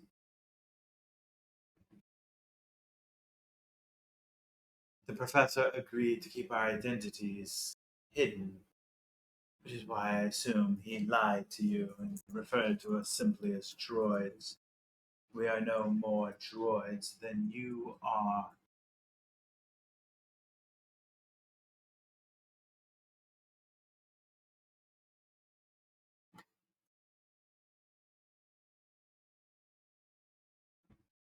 Interesting.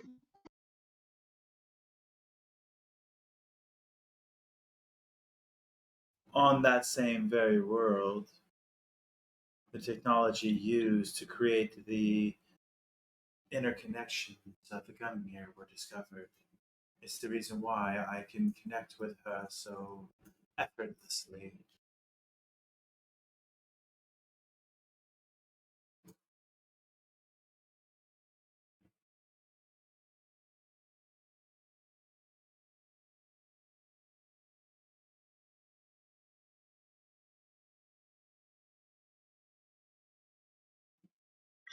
In the meantime, Duro is trying to start Hodge's medical scan. He is taking care of Hodge and letting Gungnir take care of Handyman. Okay. Give me a treat injury. Roger, roger.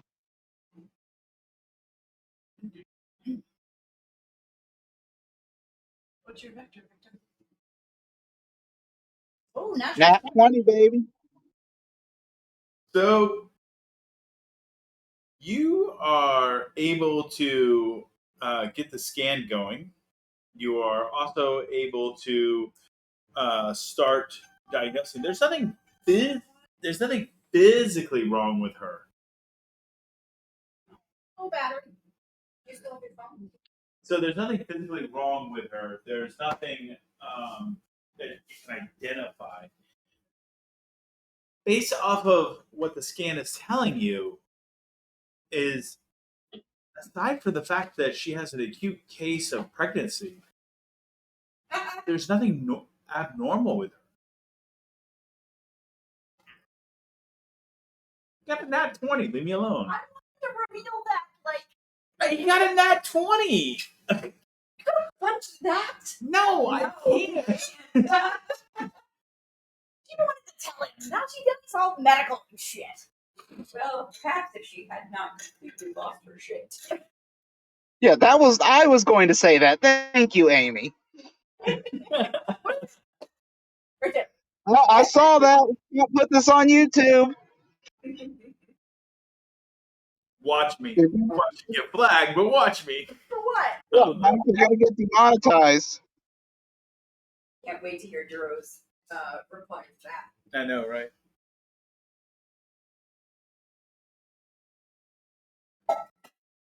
You mean the in-character reply to that? Yes.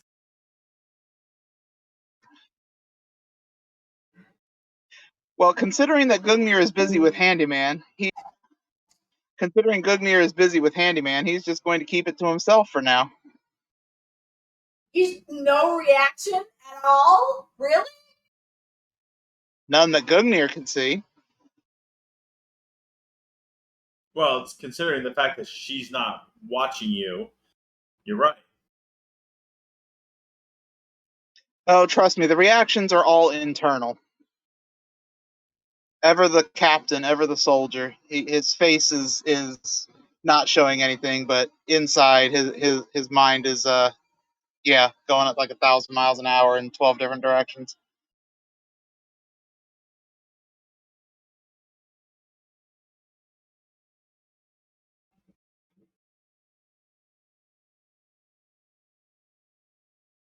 My character is unconscious, so y'all have to do what y'all have to do.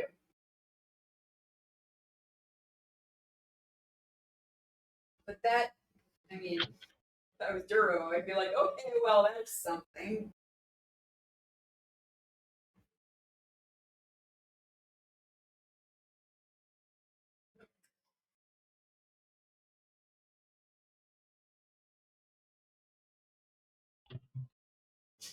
So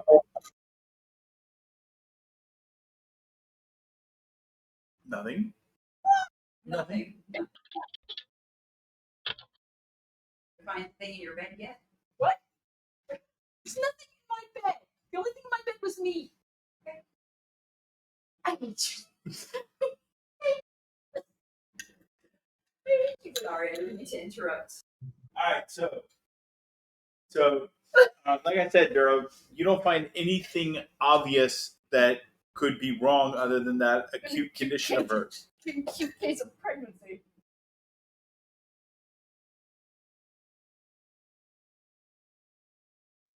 Okay, what is the data on the pregnancy?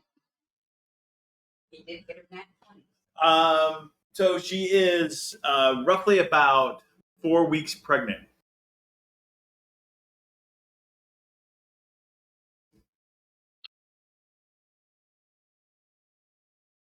That's all that can be determined about it? 4 weeks old, dude. I mean, what are you looking for?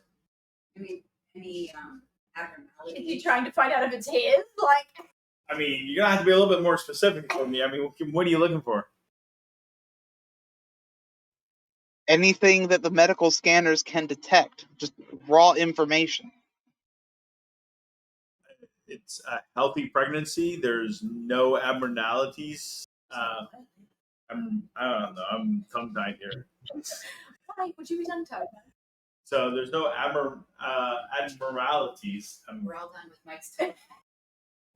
Abnormality. Mike's drunk. Thank you. You're welcome. Yeah. Genetic structure, chromosome composition. What are we working with? It's Chlorine count. it's Yeah, M count's a good place to go too. yeah, not at this age. Not at 4 weeks, dude. Try again. It's still an amoeba. I can say It's a very healthy grain of rice. What do you want? it's half human, half Dathomiri. Prakash. Shouldn't it be 3/4 human and 1/4 Dathomiri? Well, She's half and half. She's half human. yeah, half human, half Dabrak. Dabrak makes her a full Dathomiri. Yes. Right, which is why I said half Dathomiri, half human. Yeah. Y'all figure out your own damn math on that one there. So I was I think technically Duro's correct. good. 3/4 human, 1/4 Zabrak. Sure, we'll go with that. We'll Yeah. go with that. I know you can't determine the gender in 4 weeks. So stop looking for the hoo-hoo. Or the This is Star Wars, man. They got magic space tech. not 4 weeks. Yeah, not at 4 weeks, dude. Gestation is gestation, man. Star Wars is not going to magically create a penis on this thing. You don't know that.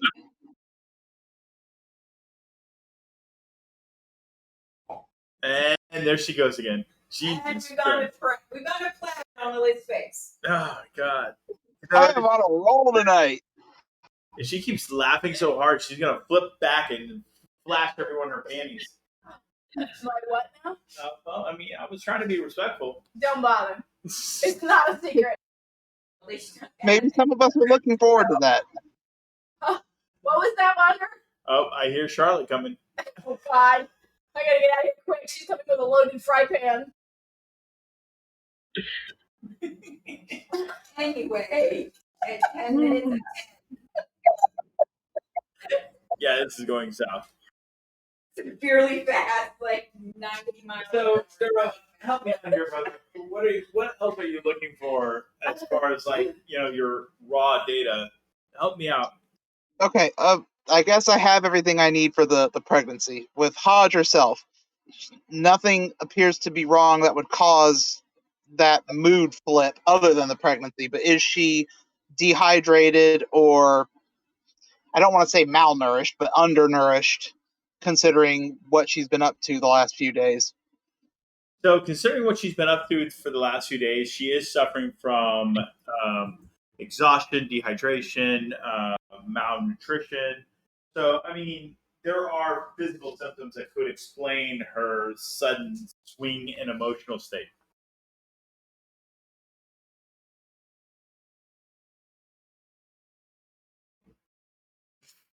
Okay, what can be done right now with her on the medical bed with the scanner and the raw data? What can be done to rectify some of this? Well, you can give her an Can IV, we? and you can force some fluids in her, and she's already resting. So there is a setting you can go ahead and keep her sedated for a little bit to help that process along. But eating, unless you're going to force feed her, with a tube down her throat, which you don't have the medical experience for. I didn't recommend it. I mean, there are other things that could be shoved down her throat. Kinky! Tristan's face on that one there. Safe to say this recording is never making it. I think this can go on YouTube. Yeah. Peel her off the floor in a few minutes with a spatula. Jeez. Would recommend like putting Taj into like some sort of sleep, deep sleep for like at least 10 hours so that when she wakes up, she will still be angry, but not as much. Okay, assumptions. I do make assumptions, you're right. The 10 hours is pretty good. She could be docile as a teddy bear and then by the time she wakes up. You just don't know that. So we'll be approaching I'm trying to think. This all started with the moon. Wait, this all started with who got mooned? What? This all started with the moon hours ago. Anyway, because it is 8 till 10, Duro will reinforce his force sleep, program the bed and its functionalities to make or to keep her asleep for 10 hours, get a nice full rest, and then it'll wake her up, and he wants to be alerted, whether it's a timer on his data pad or by the med bay. He will be alerted so that he can be there when she wakes up. Okay. Yeah, we're gonna go ahead and end it here. Anybody have any questions for tonight? The whole thing just do it. I think we found Ghost Baby. I survived the night somewhat because this was a rough session.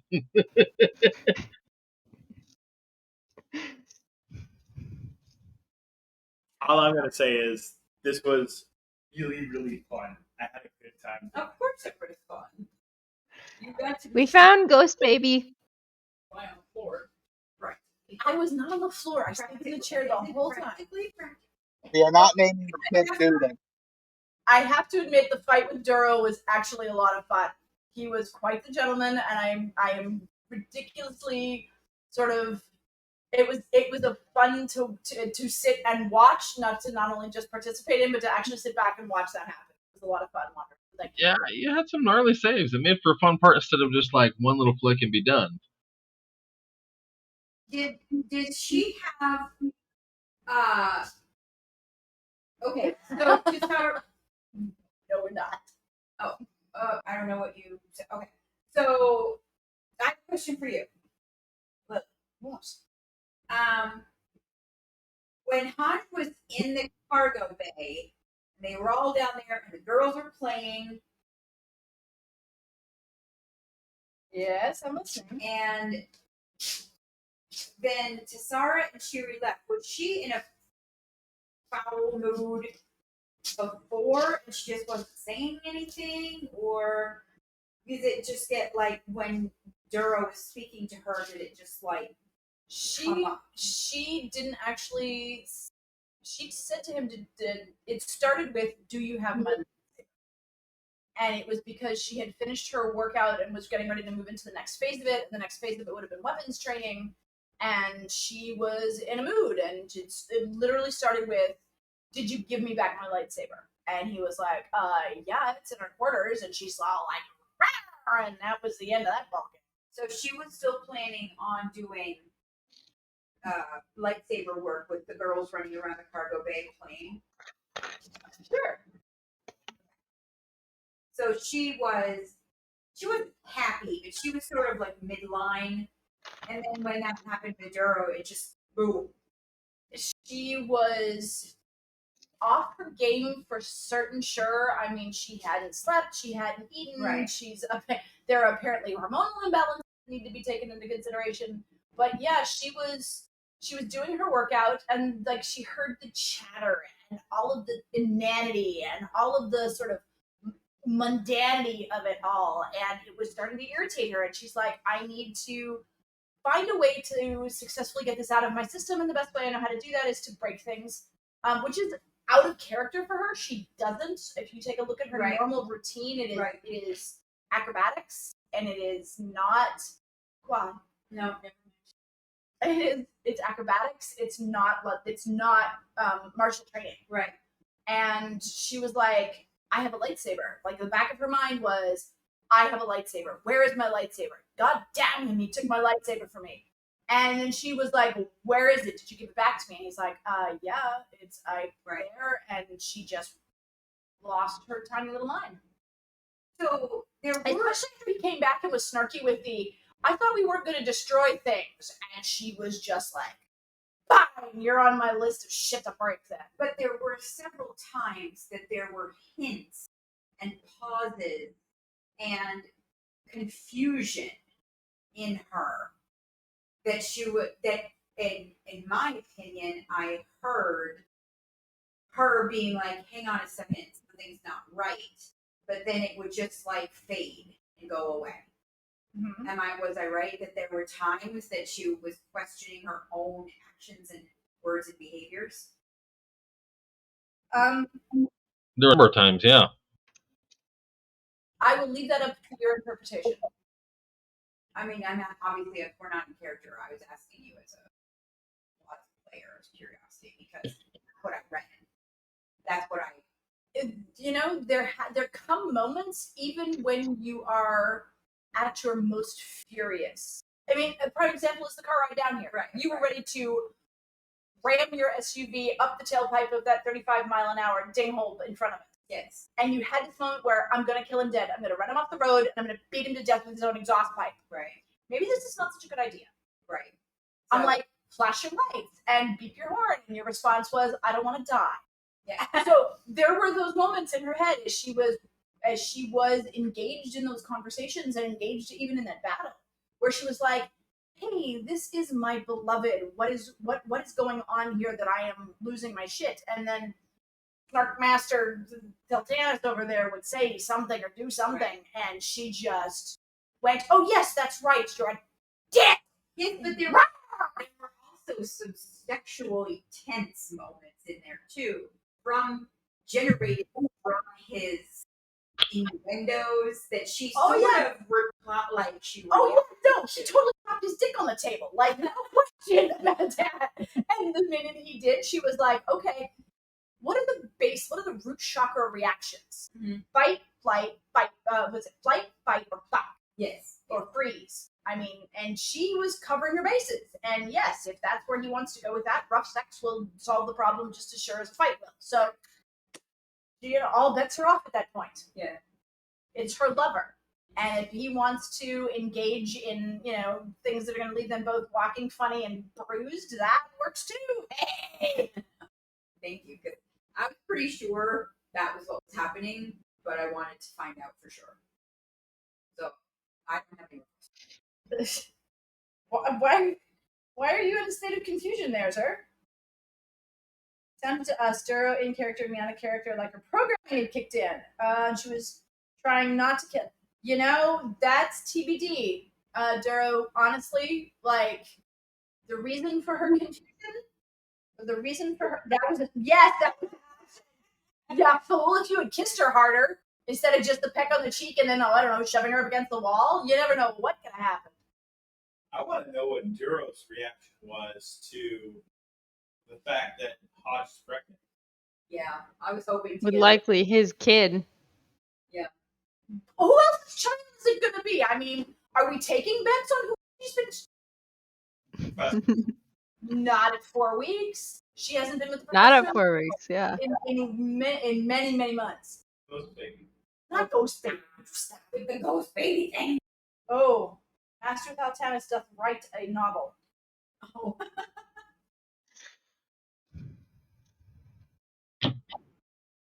Yeah. Well, Just not. the wasn't in the med bay though. And actually, I made that choice because of that as a player. I was like, Okay, by the time they got to the med bite, she was unconscious, and there's a necrophiliac moment that I don't think Duro's into that kink. I could be wrong, like no kink shaming, but no, he's but if she's unconscious, and that's not an option anymore. Yeah. Yeah, but so what was Duro's reaction to the fact that Hodge is pregnant? No, the GIF you posted sums it up pretty well for the moment. Fair enough. Wait, which one is that? The one where he's on fire? No, that's Chris. Internal screaming. Yeah. Why is he screaming? He's gonna be a daddy. Like, what is horror Okay, about that okay. today? Are any of you familiar with how it should have ended? What? No. What? I don't. No, I'm confused. Okay, never mind then. I was going to make a joke, but if you all don't know the source material, then never mind. Well, I do, so. That's why I went with the boys instead in the chat. I placed the high deck. I did the high deck. I didn't take it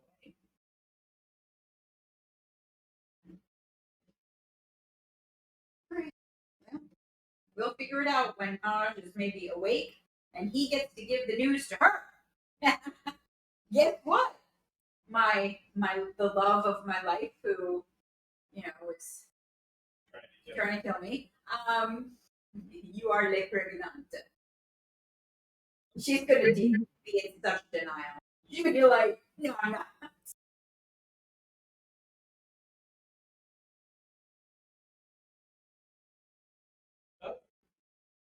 There it is. Michael! Oh my goodness. Are we Are stopping the recording? That's not going on YouTube anyway? Oh, I'm gonna put it up there. Let's see if I get struck by it. So yeah, I'm gonna be very interested to see what his reaction is, especially since like that was a reveal the player wanted to do in like a romantic setting after she had found out from Handyman a couple of months down when she was ill and everything else and out of sorts. Like this whole idea of her psychotic break. Oh, by the way, you're not psychotic, you're hormonal. I mean, that's so clinical. So, I mean, the romantic setting can still happen. It's just instead of her telling him, it's him telling her. Well, she's strapped down with cuffs around her wrists and ankles in a medical bed. I can't think of. That sounds kinky. It's called Wait Until She Wakes Up, take her out on a romantic date, and break the news then. You guys make it so hard. No, I like Krisk's idea better. I'm not Not touching that. I'm not touching that goal. Well, that's disappointing. Just to let you know, there is a game going on. Okay. Earlier tonight, I posted 4 tarot cards. Yes. 7 of Swords, 7 of Cups, Seven of Wands and the Seven of Pentacles. Okay? There are characters in the game. If anyone can correctly identify who gets what card between now and the season finale for our game, not series, season, each correct answer will get that person an extra 500 experience points. I've already pulled one. I've already put one guess up. Now, if you guys want to work as a team, and Now hold on. that's fine too. Somebody needs to drop the birdies tonight, you guys. My computer died. I don't have access. He already gave us 400. Oh, only 400? I'm pregnant. Got into a fight with my lover. Don't only get 400 experience points. Come on, man. Okay. Hold on, bro. Giggles. Making a note here. They're all sevens. Seven about cups, wands, swords, and something else. Pentacles. What about the 9 you dropped tonight, the 9 of staves? So each game between now and each game between now and the season finale, I will be drawing a tarot card, which will tell you kind of the setting for the game, which was what? Oh, yeah. Fight. There was a fight, but there was aggression. There was aggression. And there was, oh dear. Anybody remember what the card was? No, it They're was both in staves. seven. It was 9 of staves. 9 of wands. All right, hold on. Let me make a list so we don't lose this. Nope, it was Six of Wands. 6? 6 of Wands. I don't think so. Is it? I'm staring at Six of wands, seven of cups, nine of staves. Did I Roman numeral incorrectly? So the 4 sevens are solely for the player character. Okay, so those are staple. Yeah, tonight's game was the 6 of Wands. Oh, it was the 6. So I have no clue what the Six of Wands means. I Roman numeraled incorrectly. Damn it. pay attention. All of these clues are going to help you guys through the season finale. And it's a whopper. I think I have a nailed question. What is the season finale? So every so often, I do a break in the game where there's a transition between one season to the other. The season finale will always end in a cliffhanger, and it will always show a massive shift in story. Oh, okay. We've not had one of these yet in your game, the Star Wars. Not the Star Wars game. Okay. So leaving Debrilium and heading into, Force only knows where was not a season finale? I mean, we could call that a season finale, but typically my season finales are really big things where I actually plot it out ahead of time. I give a bunch of spoilers leading up to it. There was a season finale where literally a favorite NPC of the party was killed. That was Vero. Yeah. And then another season finale saw the end of Lamb. There are the potential for player characters to die. Basically, when I start a season finale arc, plot armor goes away. Okay. When do you plan this game, this season finale to be happening? What date? The season finale starts tonight and will continue to the 30th. We have 5 games.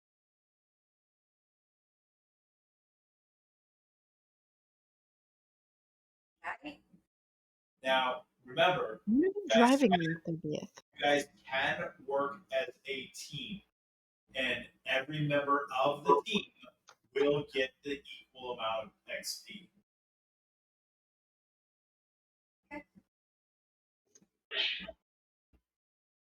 And I will say this: every character who is a main character has had one of those sevens pulled for them.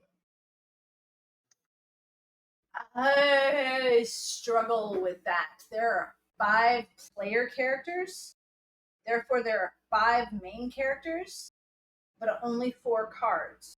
So at least, and I'm putting this out to the table, at least one of those cards covers 2 characters. I have ideas about who they. Or maybe all the characters could have multiple cards apply to them. Or one character doesn't have the card applied yet because they're new. So I will say this, Zero. Every character has only one card. So you won't have multiple cards for one character.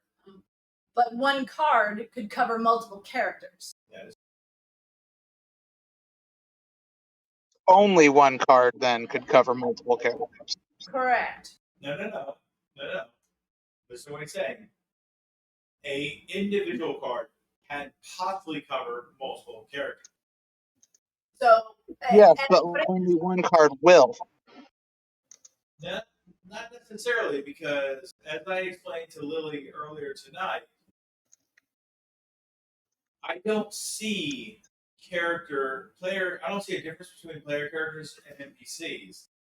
Main characters are main characters. which means So, Cheery. Cheery and Handyman. That means Cheery, Gungnir, and Handyman are considered main characters. They are currently our 3 biggest non-player characters if we take the Sith off the table, including the Queen of the Sith, who is now no longer considered a main character in this season because she's gone, though it looks like Quinn might be, so he may also be on the table. So it's possible that, and Clone Astra is gone because she's gone with the Queen.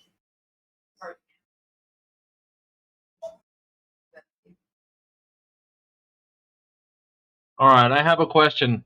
Is there a possibility of these cards being inverted? The cards are as posted. So no reverse readings. Oh, All right, well, I am wanting to help with this, but I am not going to help with it tonight.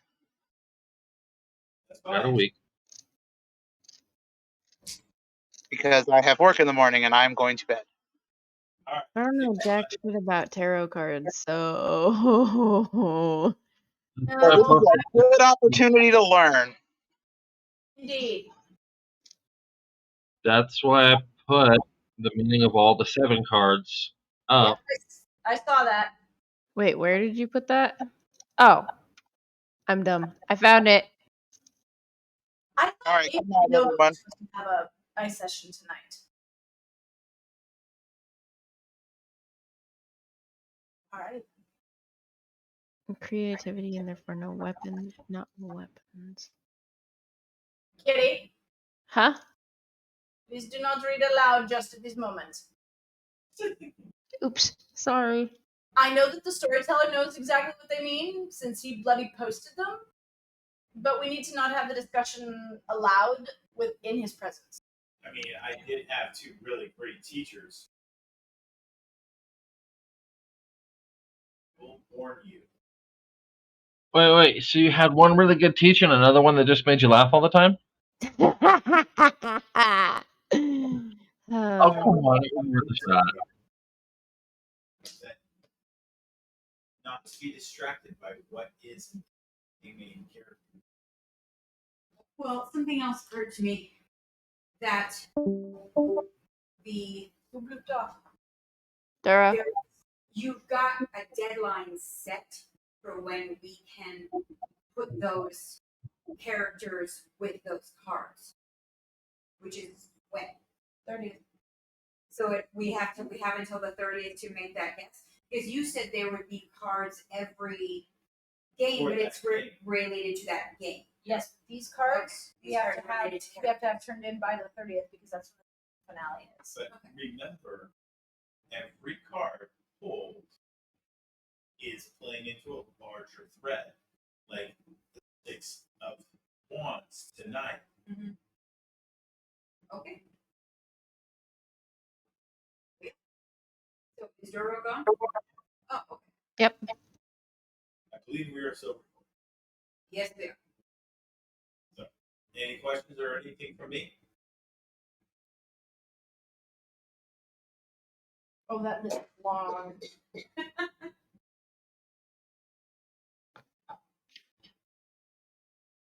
Nothing.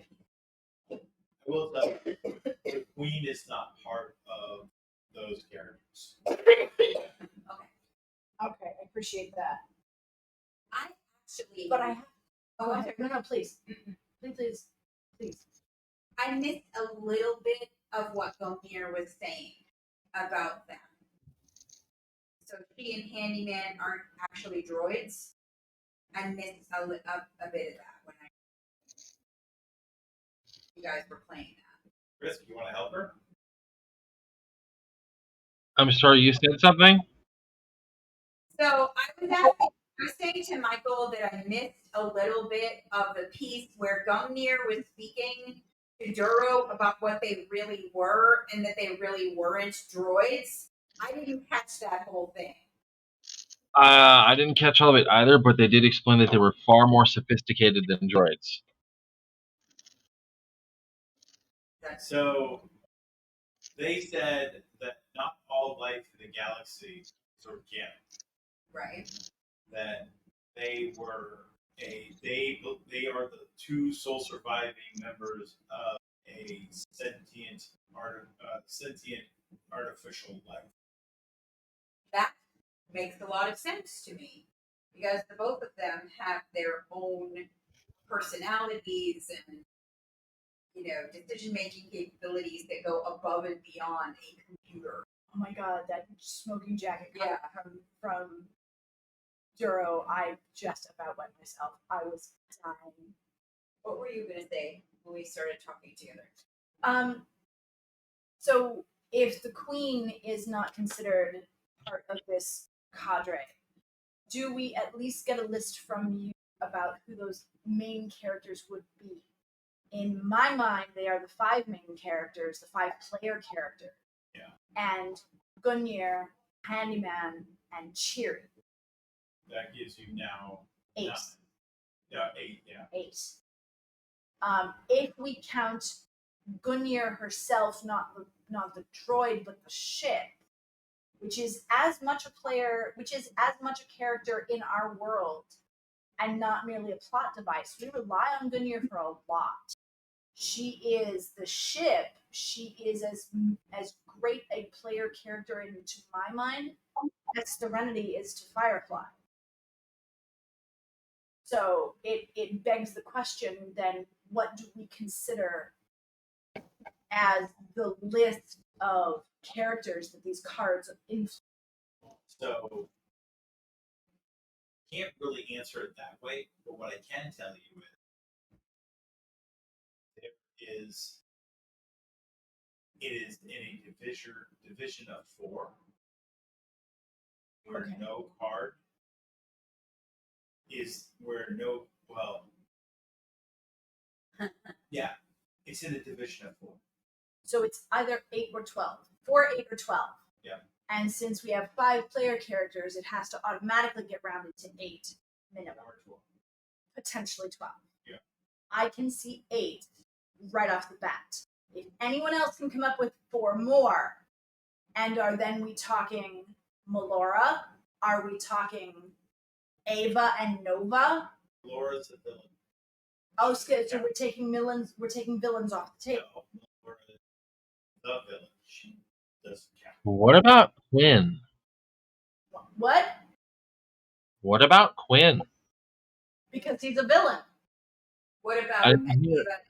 and Rhaegar? Are villains being pulled off the table? Yeah. No, just Melora. Oh, okay. Sorry, I misunderstood. But the Sith Queen, the Queen of the Sith, has also been pulled off the table. What about Venya? Venya is silent, as is, I'm guessing, Quinn. So he's picking his feet. Those are possible. Mike, quit picking at your blisters. They ain't gonna heal. Don't make me hate you. Oh, please hit Please him. hit him. Please hit him. What? Please hit him. It. I'm not. Yes, you are. I'm not Yes, I can see you. I have eyeballs. playing with it.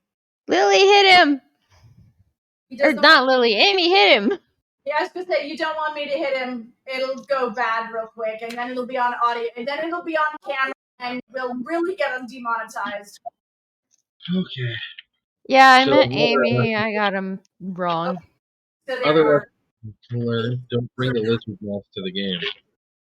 There are 9, including Shuri, but don't count them. How do you wait? Oh, the 9 girls. like you Don't just wait, said, but don't count the girls. But possibly Cheery. Oh yeah. Cheery gets us to 8. She did. Yeah. If we take the 5 main characters and add Gungnir and Handyman and Cheery, that gets us to an even 8. The question then becomes, if we don't count the Queen of the Sith, if we don't count the ship, if we don't count Melora, we take those completely off the table. Ava and Nova. There. Ava, Nova, Kraska, Taja. Taja is still unknown at this point. Kraska is not, so he could potentially be on that table. Okay, so Traveler, you're not foreshadowing that far ahead, are you? You'll see. Oh, so Taja is on the table. Taja may be on the table, but only peripherally through Kreese. And I can't add to that. My brain. Why? Yes, you can. Come on, baby, tell me. Not privy to put that out yet. Gimme. You just decided to keep a secret from a Scorpio. Do you realize what you've done? She's gonna. Yeah. It's okay. She'll punish him later in a private chat. Well, hold on. Kraska might be able to be the information to it. But he's very young. No, There's stuff I can't show yet. We haven't gone that far. All I can say is look at the character involvement in the story. In this chapter. In the story. Okay, because that brings up Pacey. It brings up- not Just put that part. Yeah. With Ryan, Mishka, like you said, active. Rasa. Yeah. Raza's pretty Raza is actually pretty active. She influences Ava's actions, and she influences Astra's actions. So we have to watch that depending on how deep Mike wants to go with it. Stop picking. Amy hit him. I want this on video. That's not hitting Mike. Yeah, that actually hit him hard. No, I'm not gonna. I yelled at him like a hyena earlier, so not like a hyena, like a banshee. They couldn't do it anymore. I was like, I'm in the middle of this scene. I'm trying so hard to stay serious and in character. And the two of them are like Laurel and Hardy over there having fun. I can't do it anymore. And I'm sorry that I yelled and broke character and did all that. I'm really sorry that I was like, I cannot do it another 15 seconds. Trying so hard. Oh, you were. I know. I looked at you. This one is to blame for my yelling. You, yes. You. He likes getting yelled at and hit. It's his favorite thing to do. I totally support this. That was all Traveler. I had nothing to do with it. God's truth. That's true. So are we counting Claude Asher? That's one way. This is what I think, you guys. We need to get on a chat and we need to list every single player character and NPC and then eliminate from there. That sounds like a good idea. Michael. No, you're not. I didn't even see your you're picking at your blisters. Knock it off. We need to list like every NPC and then eliminate like all the girls we can already eliminate. Every NPC will be writing until Doomsday. Right, but you said it was divisible by 4, and that there's only how many cards again? 4 cards? 4. So we can't go so far out that it gets ridiculous. But we can't immediately just discount 1 or 2 either. I promise you, it will make sense. Once you come up with a number and you see the cards, it will absolutely.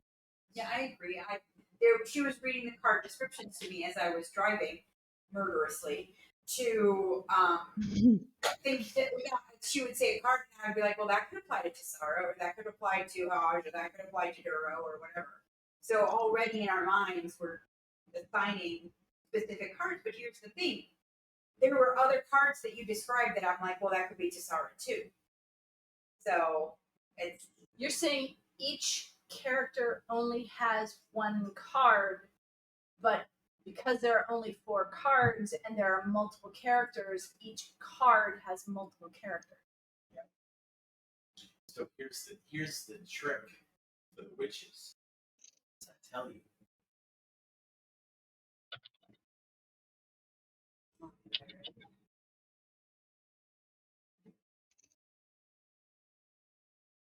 Well, we use these cards for divination. Yeah. That would tell us, depending upon the layout of the card. There's no layouts. They're just 4 cards dropped. Right. So a card that touches multiple characters, their fates are intertwined. Right. That's kind of why I was like, what's the layout? Did we just toss them here and toss them here and toss them? Because where you lay them down or how you pull them out in your head, is it past, present, and future? That's only 3, so it can't be past, present, and future. What is the layout? What is in your mind when you're pulling the cards? That'll help you identify characters. You say, I'm going to do a tarot spread. Do you use the Celtic cross? Do you use the what the fuck layout? Do you use the... Amy, stop. There's no layout. Cards were flipped. 2, 3, 4. They're laying 4 across. What we have to do then is take a look at the characters. Hang on. Michael, you taught me this. Oh, geez, here she goes. Okay. If the cards are laid there, and they're just 4 across, and we have the characters here, and we look at this as nothing more than the threads on a loom, then as we pull the characters down to their cards, it's the characters that are here, and the cards that are here, and the threads that hit the same card, their fates are intertwined by the threads that touch them. So don't get too caught up in the layout. Don't get too caught up in the layout of the characters atop them. Just pull the threads and connect them to the cards, and then braid your way back. And the reason why I told you not to worry about the queen is she already has her own individual card. With that, I have no doubt. I'm guessing Melora does as well. I know Melora's coming. But you know the queens.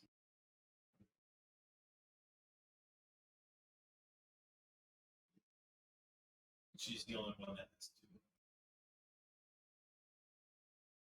2. Major Arcana or minor or both? Major. Both of them are major. Both are major.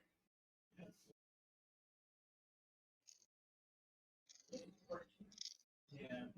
I'm starting to fade. I gotta drive for an hour, so I'm gonna. Yeah. While she's doing her Sherlock Holmes thing, I'm gonna. The way that we got. Hey, Amy, take a look at that real quick before you take off.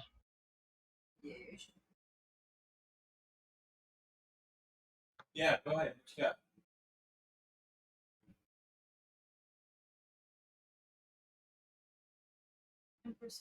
Mm. I was gonna say something. Yeah, same here. I don't know how many shots we get, so I'm not putting things out there yet. I'm gonna go turn off the recording. Bye. How many shots do we get? He left to turn off the recording. I know Melora's card. I know exactly what it is. What is Melora's card? That would be telling. Aw. Well, I think I've rationalized out the Seven of Cups, Pentacles, and Wands. Oh. Yeah, but put it in the plotting and scheming. I think I